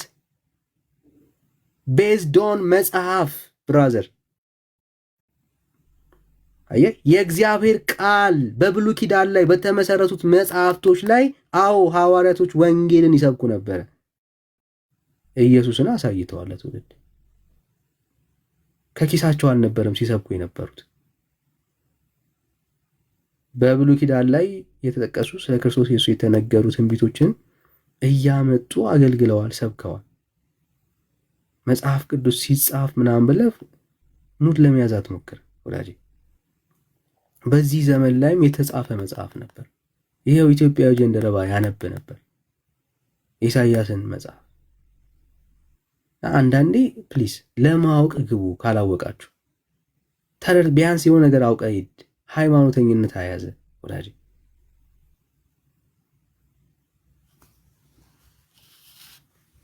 ይኸው እድል ልስጥህ። ማርያም አርጋለች የሚል ጥቅስ ስጠን፣ የተጻፈ በል ስጠን። አሁን ይኸው ሐዋርያቶች የጻፉት ካለ ከሌለም የለም ትለናለህ። ላሳየኝ ልልህ እችላለሁ። ብዙ ነገሮች ልጠይቅ እችላለሁ። ስለዚህ ትምህርቱን ነው አንተ መጀመሪያ መረዳት ያለብህ። ይህን ቃል አምጣ የሚል ነገር የለም ሲጀምር። ና አሳየን ብራዘር። አረጋለች የሚል ትምህርት አንተ ስላሴ የሚለውን ቃል አሳየኝ። አሳያለሁ። አሁን አረጋ ብል አንተ አሳየኝ። ስላሴ የሚለውን ቃል አውጣና አሳየኝ። እኔ ለምን እንደምታርግ ወንድም አለም ቃል አይደለም የጠየቅኩህ እኮ ቃል ለምን እንደምታርግ ማረግ ትምህርት አሳየኝ። ስለ ማርያም የተጻፈ አላሳየኝ። ይኸውልህ ለምን ምን ላውጣልህ ብራዘር? ምን ላውጣልህ? ይኸው አሳየው እያልክ እየረሳ ስለሆነ እንዳላሳየ ላሳየህ። ስላሴ የሚል አሳየኝ እስከዛ እና እሱን እናወራለን። አሁን አሳየን መጀመሪያ። ያንተን ቃል ከሌለ የለም ብለህ ታወራለህ ነው። አሳየኝ፣ እሱን አሳየኝ መጀመሪያ። ያው እሺ እኔ ልበልልህ። ስላሴ የሚል ቃል በእኛ መጽሐፍ ቅዱስ ውስጥ የለም አልኩ። በቃ ለምን ታምናለህ ታዲያ በስላሴ? አንተ ትምህርቱ ግን አለ። በቃ እኔ ከዚህ የተለየ ምን አልኩ? አንዴ አንተ አሁን አርጋለች የሚል ቃል አለ በእግዚአብሔር ቃል ውስጥ? ትምህርቱ አለ። ቃሉን የጠየኩ ቃሉ አለ ወይ? አርጋለች ማርያም አርጋለች። ቃሉ የለም። ቃሉ ነው። ትምህርቱ አለ። የለም። ትምህርቱ አለ። አንተ እሱን ነው አንፈልግም። ትምህርቱ አለ አልከን። አለ አንተ ምን ላውጣ?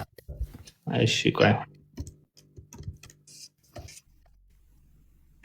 ሰምታችሁታል። አለ ብሏል ትምህርቱ በድፍረት ማለት ነው። እሰይ እንደዚህ አይነት ትውልድ አለ የፈለግነው አለ ብሎ በኮንፊደንስ የሚያወራ በል። እንግዲያውስ ማርያም ማረጓን የሚያሳይ ትምህርት ላይ ያሳየን ነው። ያው በናፍቆት ነው የምንፈልገው ብራዘር። እንትና ራሱ ይፈልጋል ብራዘር። አውጥ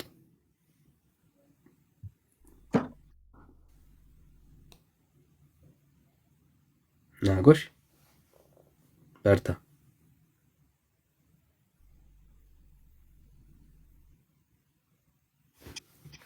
ምን ላውጣል?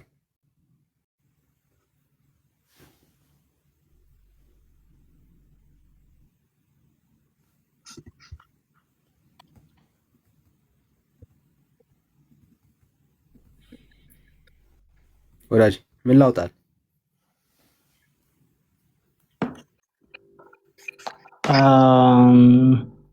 እስኪ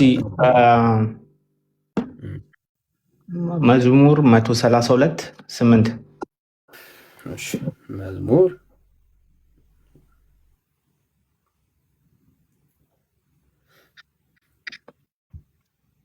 132 እሺ ቁጥር ስንት? 8 እሺ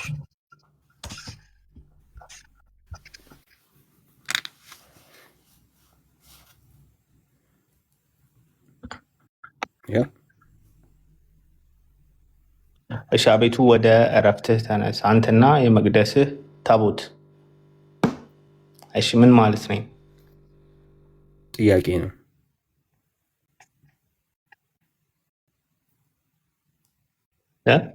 ጥያቄ ነው የጠየቀኝ ብራዘር፣ መልስ ነው እየጠበቅኩ ያሉት። አሁ እንግዲህ ይሄኛውን እኛ ቤተክርስቲያናችን ስለ ክርስቶስ እና ስለ መቅደሱ ታቦት ጭምር እንደሚያርግ የሚያሳይ ጥቅስ እንደሆነ ቤተክርስቲያን አስተምራናለች እኮ። እኛ አስተምረን በውጭ እየጠበቅን ነው። አስተምረን እዛ ተምራችሁ አንተና የመቅደስ ታቦት። የመቅደሱ ታቦት ማነች? እመቤታችን እንደሆነች ያው እንግዲህ አናቅም ብራት አናቅም። ያው የመቅደሱ ታቦት የምትይዘው ምንድነው? ሕግን ትይዛለች። ታብሌቶቹ አሉ፣ የአሮን በትር አለች። ሁሉም ነገሮች መቅደስ ውስጥ ያሉት ነገሮች፣ እዛ ታቦት ውስጥ ያሉ ነገሮች ክርስቶስን ነው የሚያመለክቱት። ታቦቷ የያዘችው ያቺ የቅድሟ የድሮዋ ማለት ነው የእግዚአብሔርን ቃል ስለነበረ አሁንም ቃልን የያዘችው እመቤታችን ስለሆነች ታቦቷ እመቤታችን ነው የምታመለክተው። ስለዚህ ወደ እረፍት ተነስ አንተና የመቅደስ ታቦት ማለት ክርስቶስ እንደሚያደርግ እናቱ ወደ እረፍት ተነስ ነው እያለ ያለው። ምን ማለት ነው? ወደ እረፍት ተነስ ነገርኩ። ምን ትነግረኛለህ ብራዘር?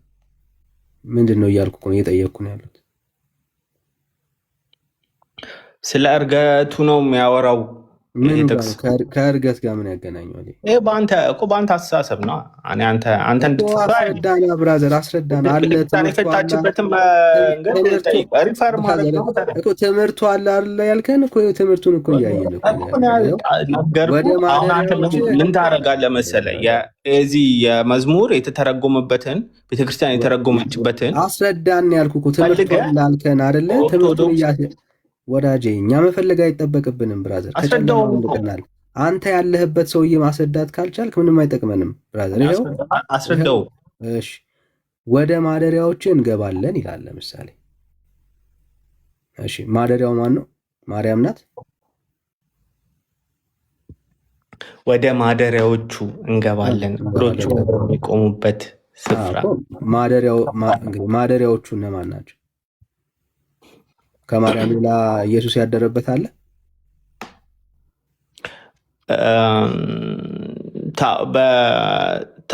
ታቦቷ እግዚአብሔር በአካል ያደረባት እመቤታችን ነች። እዚህ ጋር ደግሞ ወደ የእግዚአብሔር ማደሪያዎች ደግሞ ሰዎችም ሊሆኑ ይችላሉ። ኦኬ ሲያንዴ ንገረው። አሁን ወደ ማደሪያዎቹ እንገባለን ይላል። እግሮቹ በሚቆሙበትም ስፍራ እንሰግዳለን ይላል። ወደ ማደሪያዎቹ ሲል በሌላም ነገር እዚህ ጋር ማደሪያዎቹ ምን እንደሚያመለክት እኔ እርግጠኛ የለውም። እርግጠኛ አይደለም። እዚህ ጋር ማደሪያዎቹ የሚለውን ኦኬ እግሮቹም ወደሚቆሙበት ስፍራ እንሰግዳለን ይላል። እግሮቹ የቆሙበት ቦታ የት ነው? ማርያም ወደ ውስጥ ነው።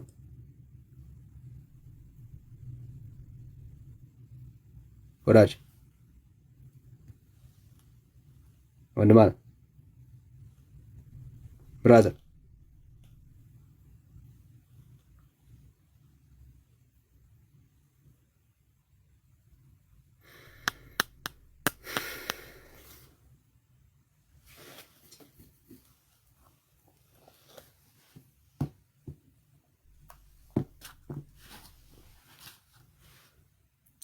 ቤተክርስቲያን አስተማረችን ትላላችሁ። ቤተክርስቲያን ስለ ማርያም አንዳች ማስረጃ የላትም። ባይዘው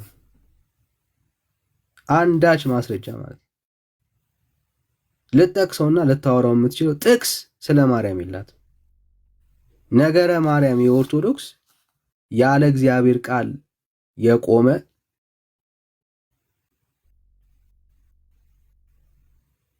ያለ እግዚአብሔር ሐሳብ የሚመራ ትምህርት ነው በቤተክርስቲያኒቷ ውስጥ ያለው።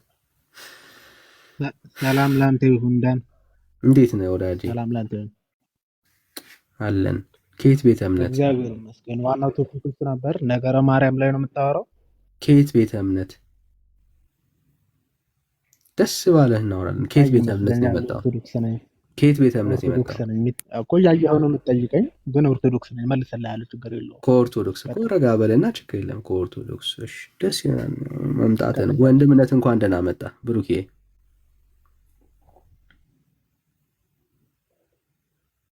ዳኔ እንኳን ደህና ቆያችሁኝ። ሰላም ብያለሁ። ዳንሻዬ፣ ኤርሚ፣ ክርስቲያን ወንድም እህቶች ሁላችሁንም ሰላም ብያለሁ። ከእግዚአብሔር ከአባታችን ከጌታም ከኢየሱስ ክርስቶስ ጸጋና ሰላም ከሁላችሁ ጋር ይሁን።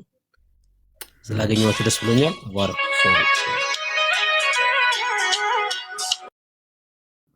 እሺ ብሩኬ ስልክ ገባበት፣ ሲመጣ ይቀጥላል። እሺ ኦርቶዶክስ ያልሆንበትን ጠይቁን ብለን አንስተን ነው እያወራን ያለ ነው። ኦኬ ልትመልስልኝ ነው? እሺ ለምንድን ነው ያልሆንከው? ኦርቶዶክስ በጨለማ ውስጥ ስላለች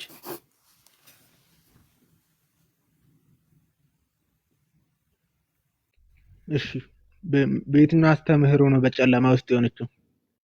እሺ በጣም ብዙ አስተምሮ ከትምህርቶቿ መካከል አንዳንዱን ልግለጥል።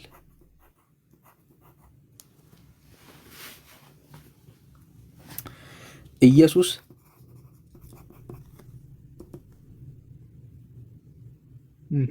ሳይሆን ሌሎች ስለሚያድኑ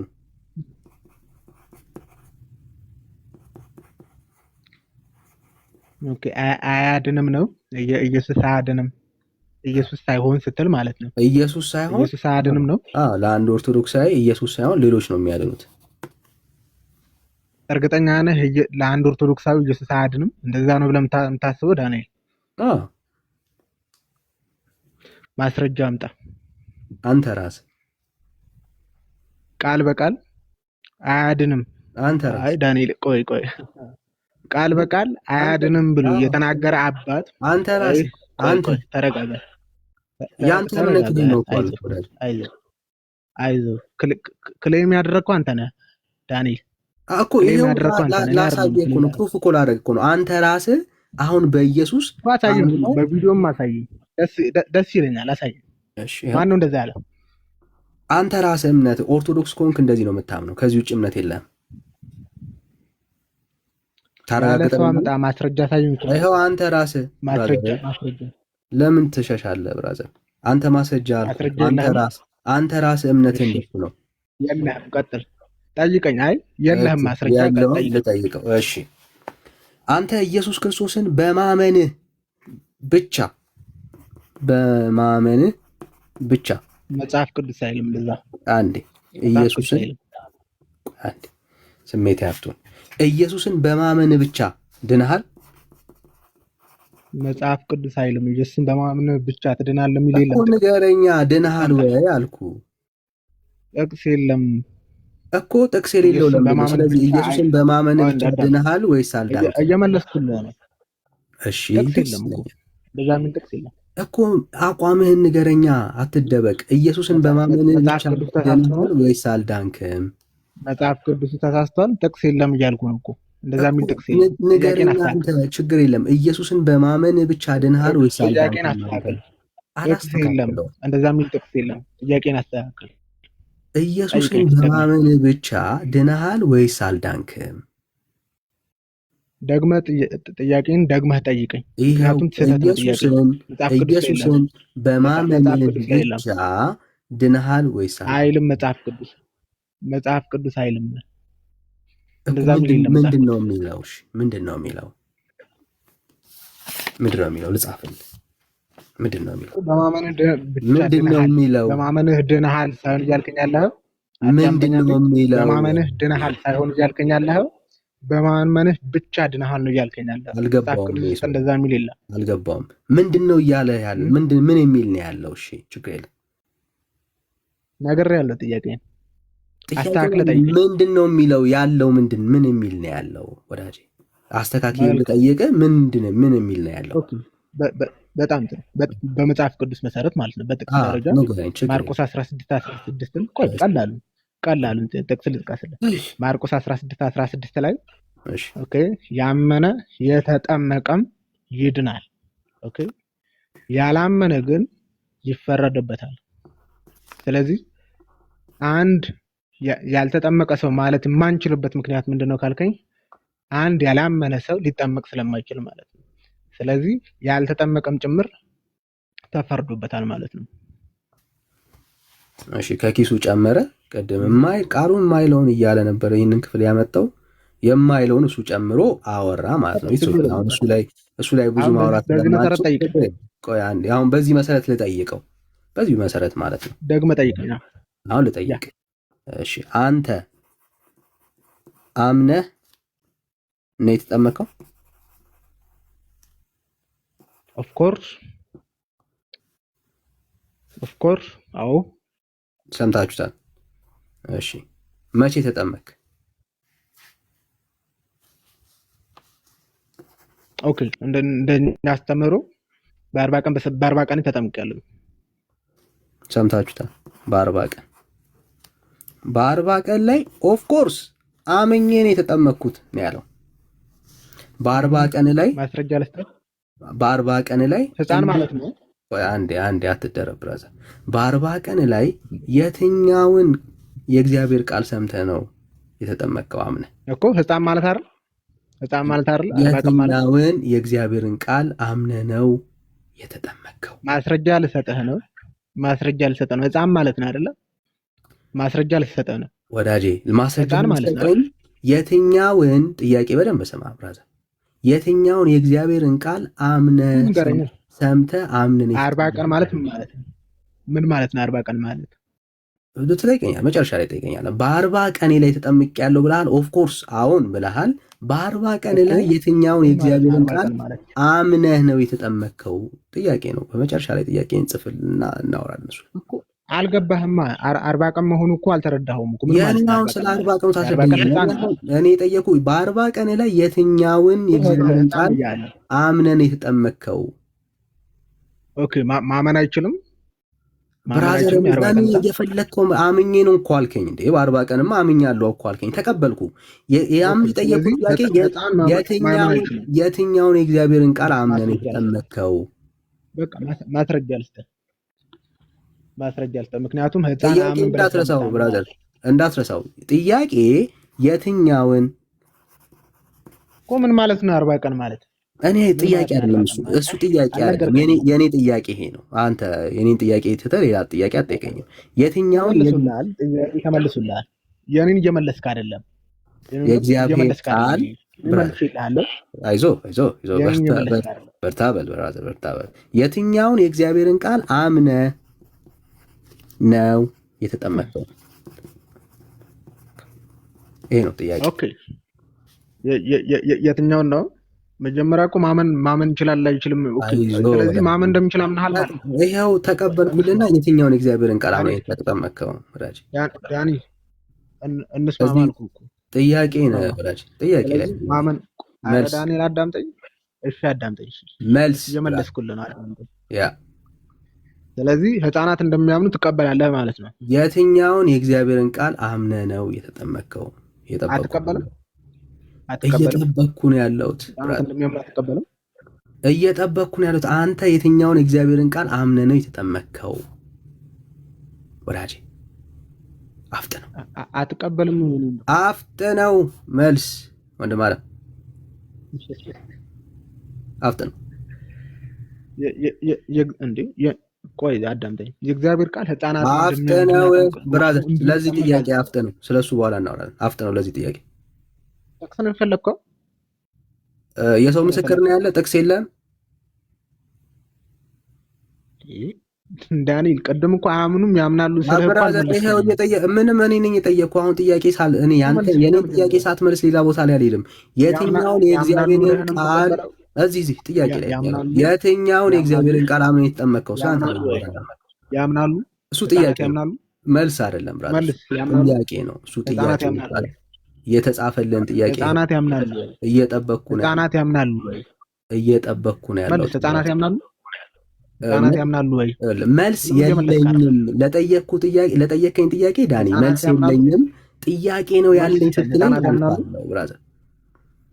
ህፃናት ያምናሉ። እየጠበቅኩ ነው ያለሁት ወዳጄ እኮ። ህፃናት ያምናሉ። እሱ ጥያቄ ነው። አሁን እኔ መልስ እነግርሃለሁ። እነግርሃለሁ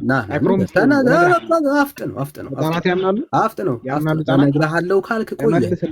ህፃናት ያምናሉ ወይ? ኧረ ብራዘር ህፃናት ያምናሉ። ጥያቄ ላይ ነኝ ያለሁት።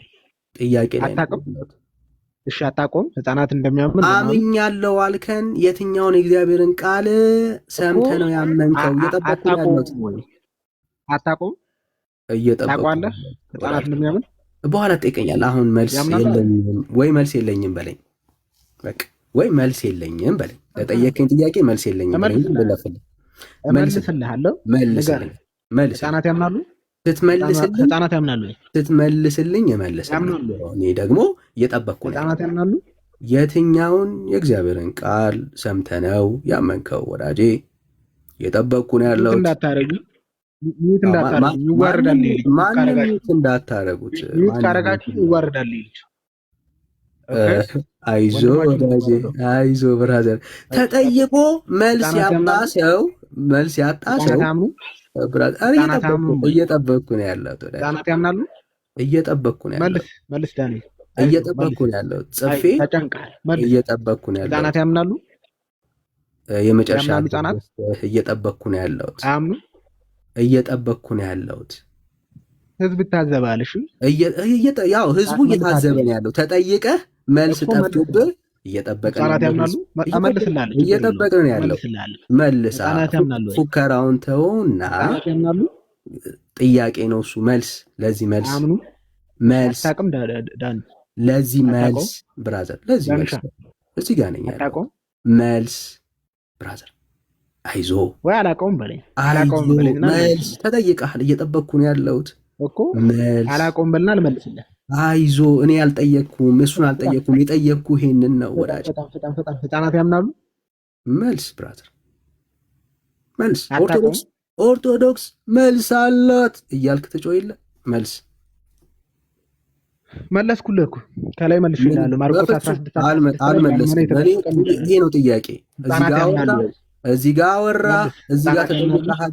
እየተጠበቅክ ነው ያለው። ህፃናት ያምናሉ ወይ? መልስ። ማርቆስ 16:16ን ጠቅሼልሃለሁ። መልስ። መልስ አላት። መልስ። ኦርቶዶክስ መልስ ይላል። እየጠበቅን ነው ያለው። የጻፍከው ነው የሚታዘበው። እሺ ሰምታችሁታል። ችግር ነው። ቆይ አንድ ህፃናት አምኑ ወይ? እሺ ቀጥል። አይዞህ ወዳጅ። እሺ ምን አለን ወዳጃችን? ተሳስተ ሁለተኛ የወንጌል አማኞች ቤት ገብተህ የማታምንበትን ህይወት አታውራ። አየህ፣ ኦርቶዶክስ በጴንጤ ፊት ቆሞ ስለ ጥምቀት የማውራት አቅምና ድፍረት የለውም። እሺ የሐዋርያት ሥራ ክፈት። ሚዩት አድርግ ብራዘር፣ ሚዩት አድርግ። እሺ ክፈት አልኩህ እኮ። ሚዩት ብራዘር። ቆይ አንዴ ስጨርስ ነው የምትመልሰው ብራዘር። እስካሁን ለምኜ አሁን አታወራም። ሚዩት ነው የምታደርገው። ስለ ጥምቀት የማውራት ድፍረትም አቅምም የለም። ለዚህ ነው ኢየሱስ ክርስቶስን ኦርቶዶክስ አታምንም የምንለው።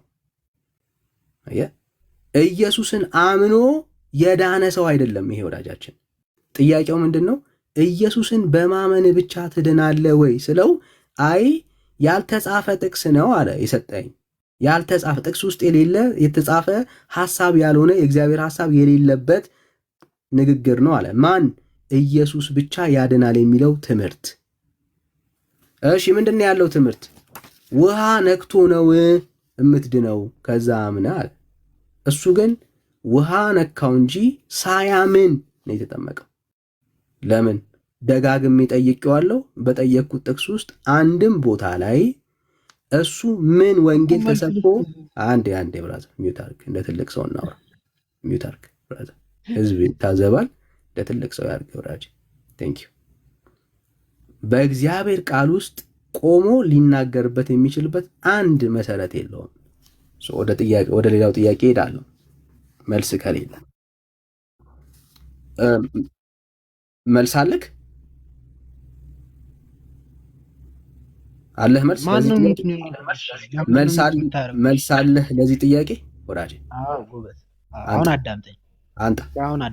አዳምጠኝ። ቅድም አንድ ጥያቄ አልመለስክልኝ። መልስ አንጣ ብራዘር። ስለዚህ አሁን መልስ ልሰጥህ ነው። ቆይ አይዞህ ተረጋጋ። መልስ የሐዋርያት ሥራ ምዕራፍ የሐዋርያት ሥራ ምዕራፍ 16 ላይ እሺ፣ ሐዋርያት ሥራ ምዕራፍ 16 ላይ እሺ፣ ቁጥር ስንት? ቆይ አወጣኸው? ጥቅሱን አወጣኸው?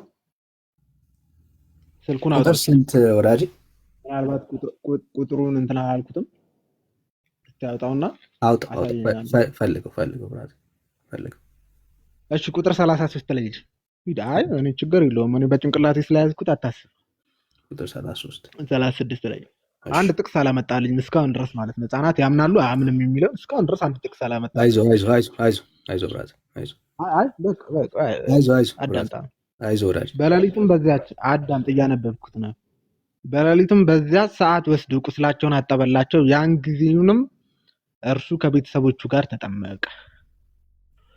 ማን ነው የተጠመቀው? ወዳጅ እኔ የጠየቁ ጥያቄ ማን ነው የተጠመቀው? አንተ የትኛውን እግዚአብሔርን ቃል ሰምተህ ነው የተጠመቅከው? ይሄ ነው ጥያቄ። ማን ነው የተጠመቀው? ማን ነው የተጠመቀው? እሺ እየጠበቅኩ ነው ያለው ወዳጅ። እሱንም አታውቀውም? አይዞህ ብራዘር። ማን እንደተጠመቀ አታውቅም? አይዞህ ወዳጅ፣ አይዞህ ብራዘር። እሺ እየጠበቅኩ ነው። ያሳዝናል እኮ። ኦኬ አዳምጠኝ ወንድ ማለት አሁን መልስ እንደማትፈልግ ስለገባኝ አዳምጠኝ። ቆይ አዳምጠኝ። ስለዚህ ሰማኔ ነው እኮ ብራዘር። ደጋግመህ አታውራ ብራዘር። ወደ መልስ ወዳጅ። ወይም መጠይቅህም መልስ፣ ወይም ማወራውን ነገር አዳምጠኝ፣ ወይም መጠይቅህም መልስልኝ። ማን ነው የተጠመቀው እዛ ጋር ወዳጅ? እሺ አምኖ የተጠመቀው ማን ነው? መልስ አለ ለጠየቁ ጥያቄ መልስልኝ። እስካሁን ድረስ እየመለስኩልህ አይደል? ምንም እያወራህ አይደለም፣ እየመለስክ አይደለም። ማኑ አላስነካም ነው የኔን ቤተ እምነት ማኑ አላስነካም ነው። እንደዛ ነው ዳንኤል። አይዞህ መልስልኝ ቶሎ በል። ማን ነው የተጠመቀው? እየጠበቅኩ ነው ያለሁት። ማን ነው የተጠመቀው እዛ ጋር? መልስ ካለ ወዳጅ። ምን አምነህ ነው የተጠመቀው? ማን ነው የተጠመቀው እዛ ጋር? እኔ ስላንተ የጠየቅኩ ወዳጄ። ወይ ላውራ ወይ መልስ። የመጨረሻ እድል ልስጥ። የትኛውን የእግዚአብሔርን ቃል አምነህ ነው? የመጨረሻም የመጀመሪያም ሳይሆን ወይ ልመልስልህ ወይ መልስልኝ። አይዞህ ብራዘር። የትኛውን የእግዚአብሔርን ቃል አምነህ ነው የተጠመቅከው? ስላንተ ነው እያወራሁኝ ያለሁት።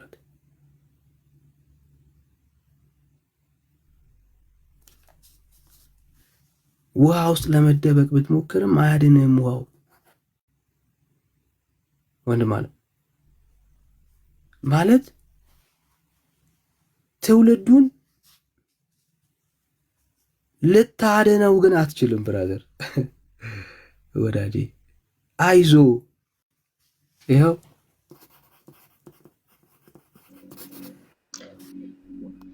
አይዞ።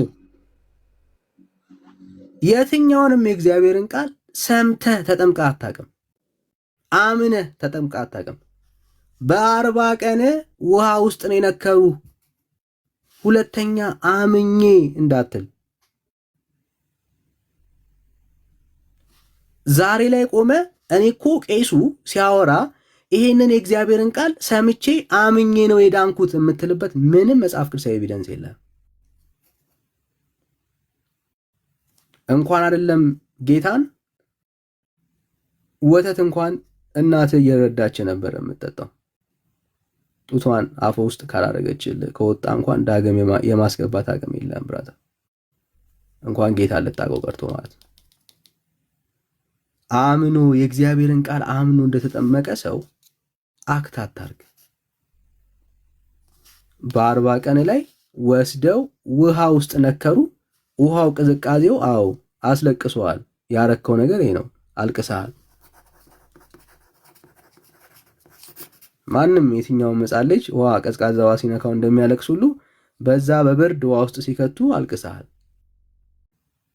የሚገርመው ማልቀስህንም አታቆም አንተ። ከዚህ ውጭ ያረከው ነገር የለም። የትኛውም ኦርቶዶክሳዊ ማለት ነው የትኛውም ኦርቶዶክሳዊ በ40 እና በ80 ቀኑ ያመነው ጌታ የለውም።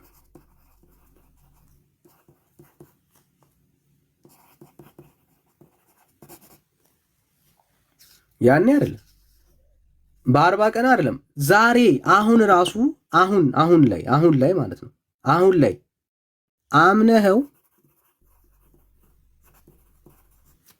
የሚያድን ጌታም የለህም። በ40 ቀን ብቻ አይደለም አሁን ሚውት አድርግ ብራት ሚውት አድርግ። አሁን ማለት ነው አሁን 40 ዓመት ሞልቶ ወዳጄ ቶ ያኔ አሁን 40 ዓመት ሞልቷችሁ በ40 ቀን አይደለም 40 ዓመት ሞልቷችሁ አምናችሁት የምትድኑት ጌታ የላችሁ። በ40 ቀን ቀርቶ አሁን መስማት ማድመጥ እየቻልክ አሁን ላይ በ40ኛው ዓመት ላይ አምነኸው የዘላለም ሕይወት ይሰጠኛል ብለህ የምታምነው ጌታ የለህም። this is the reality brother። ይህ ዘ ሪያሊቲ እንኳን አለም የ40 ቀኑ ቀርቶ ማለት ነው። በ40 ዓመታችሁ ላይ እንኳን አምናችሁት የምትድኑበት ኢየሱስ የላችሁ። ማስረጃ አለኝ የምትል ከሆነ ገብተህ ትሞግተናለህ ማለት ነው። ይኸው ቃሌ ነው። በ40 ዓመት ላይ የሚያድንህ ኢየሱስ የለም። ጸሎት መላሿ ማናት? ማርያም። እኚህ ናቸው እንግዲህ ክርስቲያን ብለው ራሳቸውን የሚጠሩት። ጸሎት ትመልሳለች? በሚገባ ቀጥታ እሷን ትፈታለህ። በቀጥታ በዳይሬክት ትእዛዝ እንደዛ ትጸልያለህ። ጸልዬ አውቃለሁ፣ ተፈቶልኝም ያውቃል። በጣም በርካታ ጊዜ ቀጥታ ጸሎት ትሰማለች፣ ትመልሳለች በሚገባ። ሰማዋ ሙሩኬ? ቀጥታ ወደ ማርያም ጸልየ ጸሎቴን መልሺ ልኝ ብልሃት ወደ ማርያም ጸልየ ዳይሬክት ማርያም የምትፈታው ጥያቄ ማለት ነው።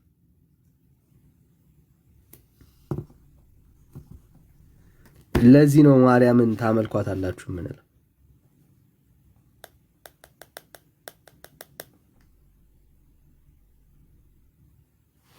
እኛ ጋር መታችሁ አናመልካትም እንዳትሉ። ጸሎትን ቀጥታ የምትመልስ በሰማይ የተቀመጠች የኦርቶዶክስ ጣዖት ማርያም የምትባል አለች።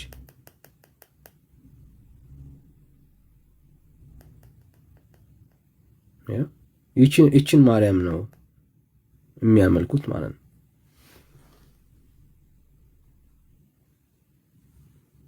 ቅድስት ድንግል ማርያም እባክሽ ችግሬን ፍችልኝ ብሶቴን አቅልኝ ብለህ ቀጥታ እሷን ትፈታለህ። በቀጥታ በዳይሬክት ትእዛዝ እንደዛ ትጸልያለህ። ጸልዬ አውቃለሁ፣ ተፈቶልኝም ያውቃል። በጣም በርካታ ጊዜ ጸሎት ትሰማለች፣ ትመልሳለች በሚገባ።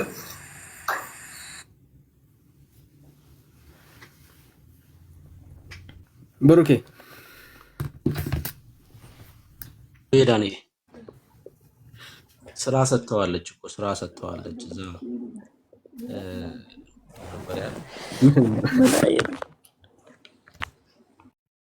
ሰማንያ ያዱን መበተን ነው። እንጦጦ ኪዳነ ምሕረት ሂዶ ስራ ሰጥተዋለች። 80 ያዱን ለኦርቶዶክስ ማደል አታርፍማ።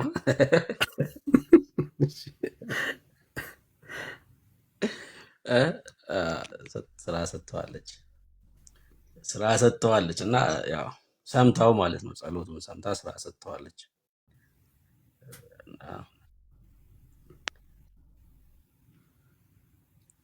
አታምኑም እኮ ችግራችሁ እናንተ አታምኑም። እና የተጻፈ ብቻ ትላላችሁ። ትልቁ ችግር እሱ ነው። የተጻፈ ከእግዚአብሔር ቃል ላይ ብቻ ትላላችሁ። እኛ ባይጻፍም ያው ለእግዚአብሔር የሚሳነው የለም ስለሚል እናምናለን። ፕሮቴስታንት መሆን ከማንፈልግባቸው ምክንያቶች ውስጥ አንዱ ጣዖት አምላኪ መሆን ስለማንፈልግ። ከምን አንጻር ነው ጣዖት አምላኪ መሆን አንፈልግም ያለ? በደንብ አስቡ። እግዚአብሔር አምላክ በዘጸአት ምዕራፍ 20 ከቁጥር 4 ጀምሮ በላይ በሰማይ ካለው በታች በምድርም ካለው ከምድር በታች ከውስጥ ካለው የማናቸውን ምሳሌ እንዳታደርግ አታመልካቸው፣ አትስገድላቸው ብሏል። አንድ ሰው የሆነ ነገር ቀርጾ የሚያመልከው ከሆነ ያ ጣዖት አምልኮ ይባላል። ጌታ እነዚህ ሰዎች ምን እንደሚያጨሱ ብናቅ ጥሩ ነው።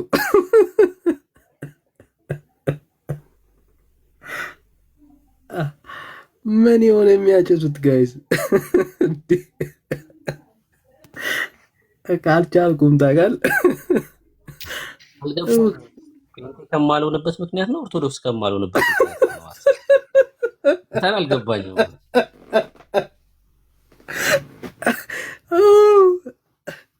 ሀሳቡን ለማግኘት እየታገልኩ ነበር እና አልገባኝም። ወጣት ምዕራፍ 20 ጠቅሶ ነው እና ምንድን ነው እያለን ያለው? ይደገም። አልገባኝም ያለው። እሺ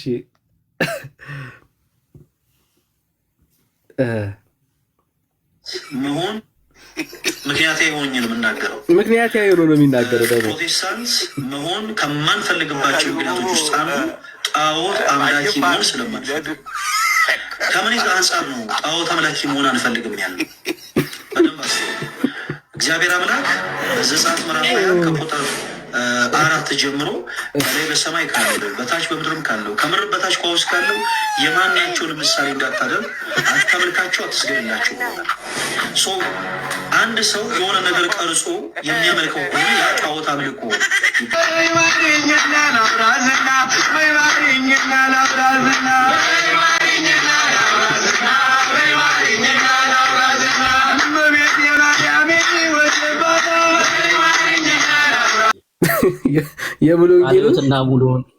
ቃልዮትና ሙሉ ወንጌል ይዞት የወጡት ለዚህ አይደል ጴንጤ ያልሆነም ያለው ወንድማችን። አዎ በይማሪኝና ይላል በይማሪኝና ይላል። ቀልድ እኮ ነው። ቀልድ ነው የተያያዙት። በነገራችን ላይ አረችሽ ብሎ መመረቅ መጽሐፍ ቅዱሳዊ ነውን? መልሱን ብሩኬ ትንሽ ብንስቅ አይደብርህማ? ዋው እንዴ ትንሽ ፈታም በላ አንዳንዴ። እሺ እንዝናና ጋይስ፣ እንዝናና እስቲ። እሺ እነሆ እንግዲህ የዚህ ምርቃት መሰረታዊ አስተምረው የሚጀምር የወለደችን ሴት እንኳን ማርያም ማረችሽ ብሎ መመረቅ መጽሐፍ ቅዱሳዊ ነውን? መልሱን እነሆ። እንግዲህ የዚህ ምርቃት መሰረታዊ አስተምረው የሚጀምረው ከአዳምና ከሔዋን ታሪክ ነው። አዳምና ሔዋን ተጋብተው በገነት ለ7 ዓመታት ኑሯቸውን አቅንተው ነበር። ከዚህ በኋላ አትብሉ ያለውን የእግዚአብሔርን ሕግ ተላልፈው በመገኘታቸው እያንዳንዳቸው ተረግመው ነበር። ከነዚህ ርግማኖች መካከል ሔዋን የተረገመችውን ስንመለከት በዚህ በኦሪት ዘፍጥረት ምዕራፍ 3 ከቁጥር 16 ላይ ለሴቲቱም አለ በጸነስሽ ጊዜ ጭንቅሽን እጅግ አበዛዋለሁ፣ በጭንቅም ትወልጃለሽ እግዚአብሔር ብሏት ነበር። በዚህ ርግማን መሰረት በኦሪቱ ያሉ ሴቶች ሁሉ በብዙ መከራና በብዙ ጭንቅ በብዙ ምጥ ውስጥ ሆነው ልጆችን ይወልዱ ነበር። ነገር ግን ይህንን ርግማን እግዚአብሔር ከሰው ዘር ላይ ያስቀረው እነሆ በሐሳብ በመናገር በተግባር ኃጢአት የሌለባትን ንጽሕት ቅድስት ድንግል ማርያምን ባየ ጊዜ ከስጋዋ ስጋ ከነፍሷ ነፍስ ነስቶ በአጭር ቁመት በጠባብ ደረት ተወስኖ ወደዚህ ምድር በስጋ በተገለጠ ጊዜ ነበር። ስለዚህ ይህ እርግማን በቅድስት ድንግል ማርያም ላይ ኃይሉን አቅሙን አጥቶ ነበር። ይህንንም እውነታ ሲናገር ከክርስቶስ ልደት 700 ዓመታት በፊት የነበረ ነቢየ እግዚአብሔር ኢሳይያስ እንዲህ ሲል ይናገራል። በትንቢተ ኢሳይያስ ምዕራፍ 66 ከቁጥር 7 ላይ ሳታምጥ ወለደች፣ ምጥም ሳያገኛት ወንድ ልጅ ወለደች ብሎ ይህ እርግማን በቅድስት ድንግል ማርያም ላይ ኃይሉን እንዳጣ በዚህ አግባብ ጽፎ እናገኛለን ማለት ነው። ይህ ብቻ አይደለም።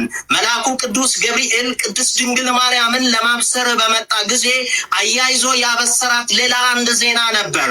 በዚህ በሉቃስ ወንጌል ምዕራፍ 1 ከቁጥር 36 ላይ ተጽፎ እንደምናገኘው እነሆ ዘመድሽ ኤልሳቤጥ እርሷ ደግሞ በእርጅናዋ ጸነሰች፣ ለእርሷም መካን ትባል ለነበረችው ይህ 6 ወር ነው ሲል ነግሯት ነበር። ከዚህ በኋላ የመልአኩን ይህንን ቃል ሰምታ ቅድስት ድንግል ማርያም ፈጥና ወደ ኤልሳቤጥ ዘንድ እንደሄደች መጽሐፍ እንዲህ ሲል ይናገራል። በሉቃስ ወንጌል ምዕራፍ 1 ከቁጥር 56 ላይ ማርያምም ለ3 ወር የሚያህል በእርሷ ዘንድ ተቀመጠች፣ ወደ ቤቷም ተመለሰች ይለናል። ልብ በሉ። እነሆ መልአኩ መጥቶ ሲያበስራት ቅድስት ድንግል ማርያምን ወደ ኤልሳቤጥ ዘንድ ስትሄድ በኤልሳቤጥ ማኅፀን ውስጥ የ6 ወር ጽንስ ነበረ። ቅድስት ድንግል ማርያም ደግሞ ለ3 ወራት በዛ ቆየች። 6 እና 3 9 ወራት ሲፈጸሙ ድንግል ማርያም ባጠገቧ ስለነበረች ቅድስት ኤልሳቤጥ ምጡ ሳይከብድባት ሳትጨነቅ ሳታምጥ መከራን ሳታይ መጥምቀ መለኮት ቅዱስ ዮሐንስን በሰላም ተገላገለች ማለት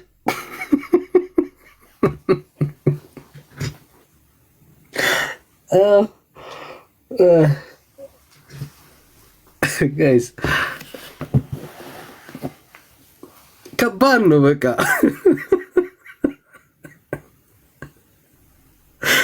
በጣም ከባድ ነው። ኦርቶዶክስ ሆኖ መቀጠል በጣም ከባድ ነው ጋይስ።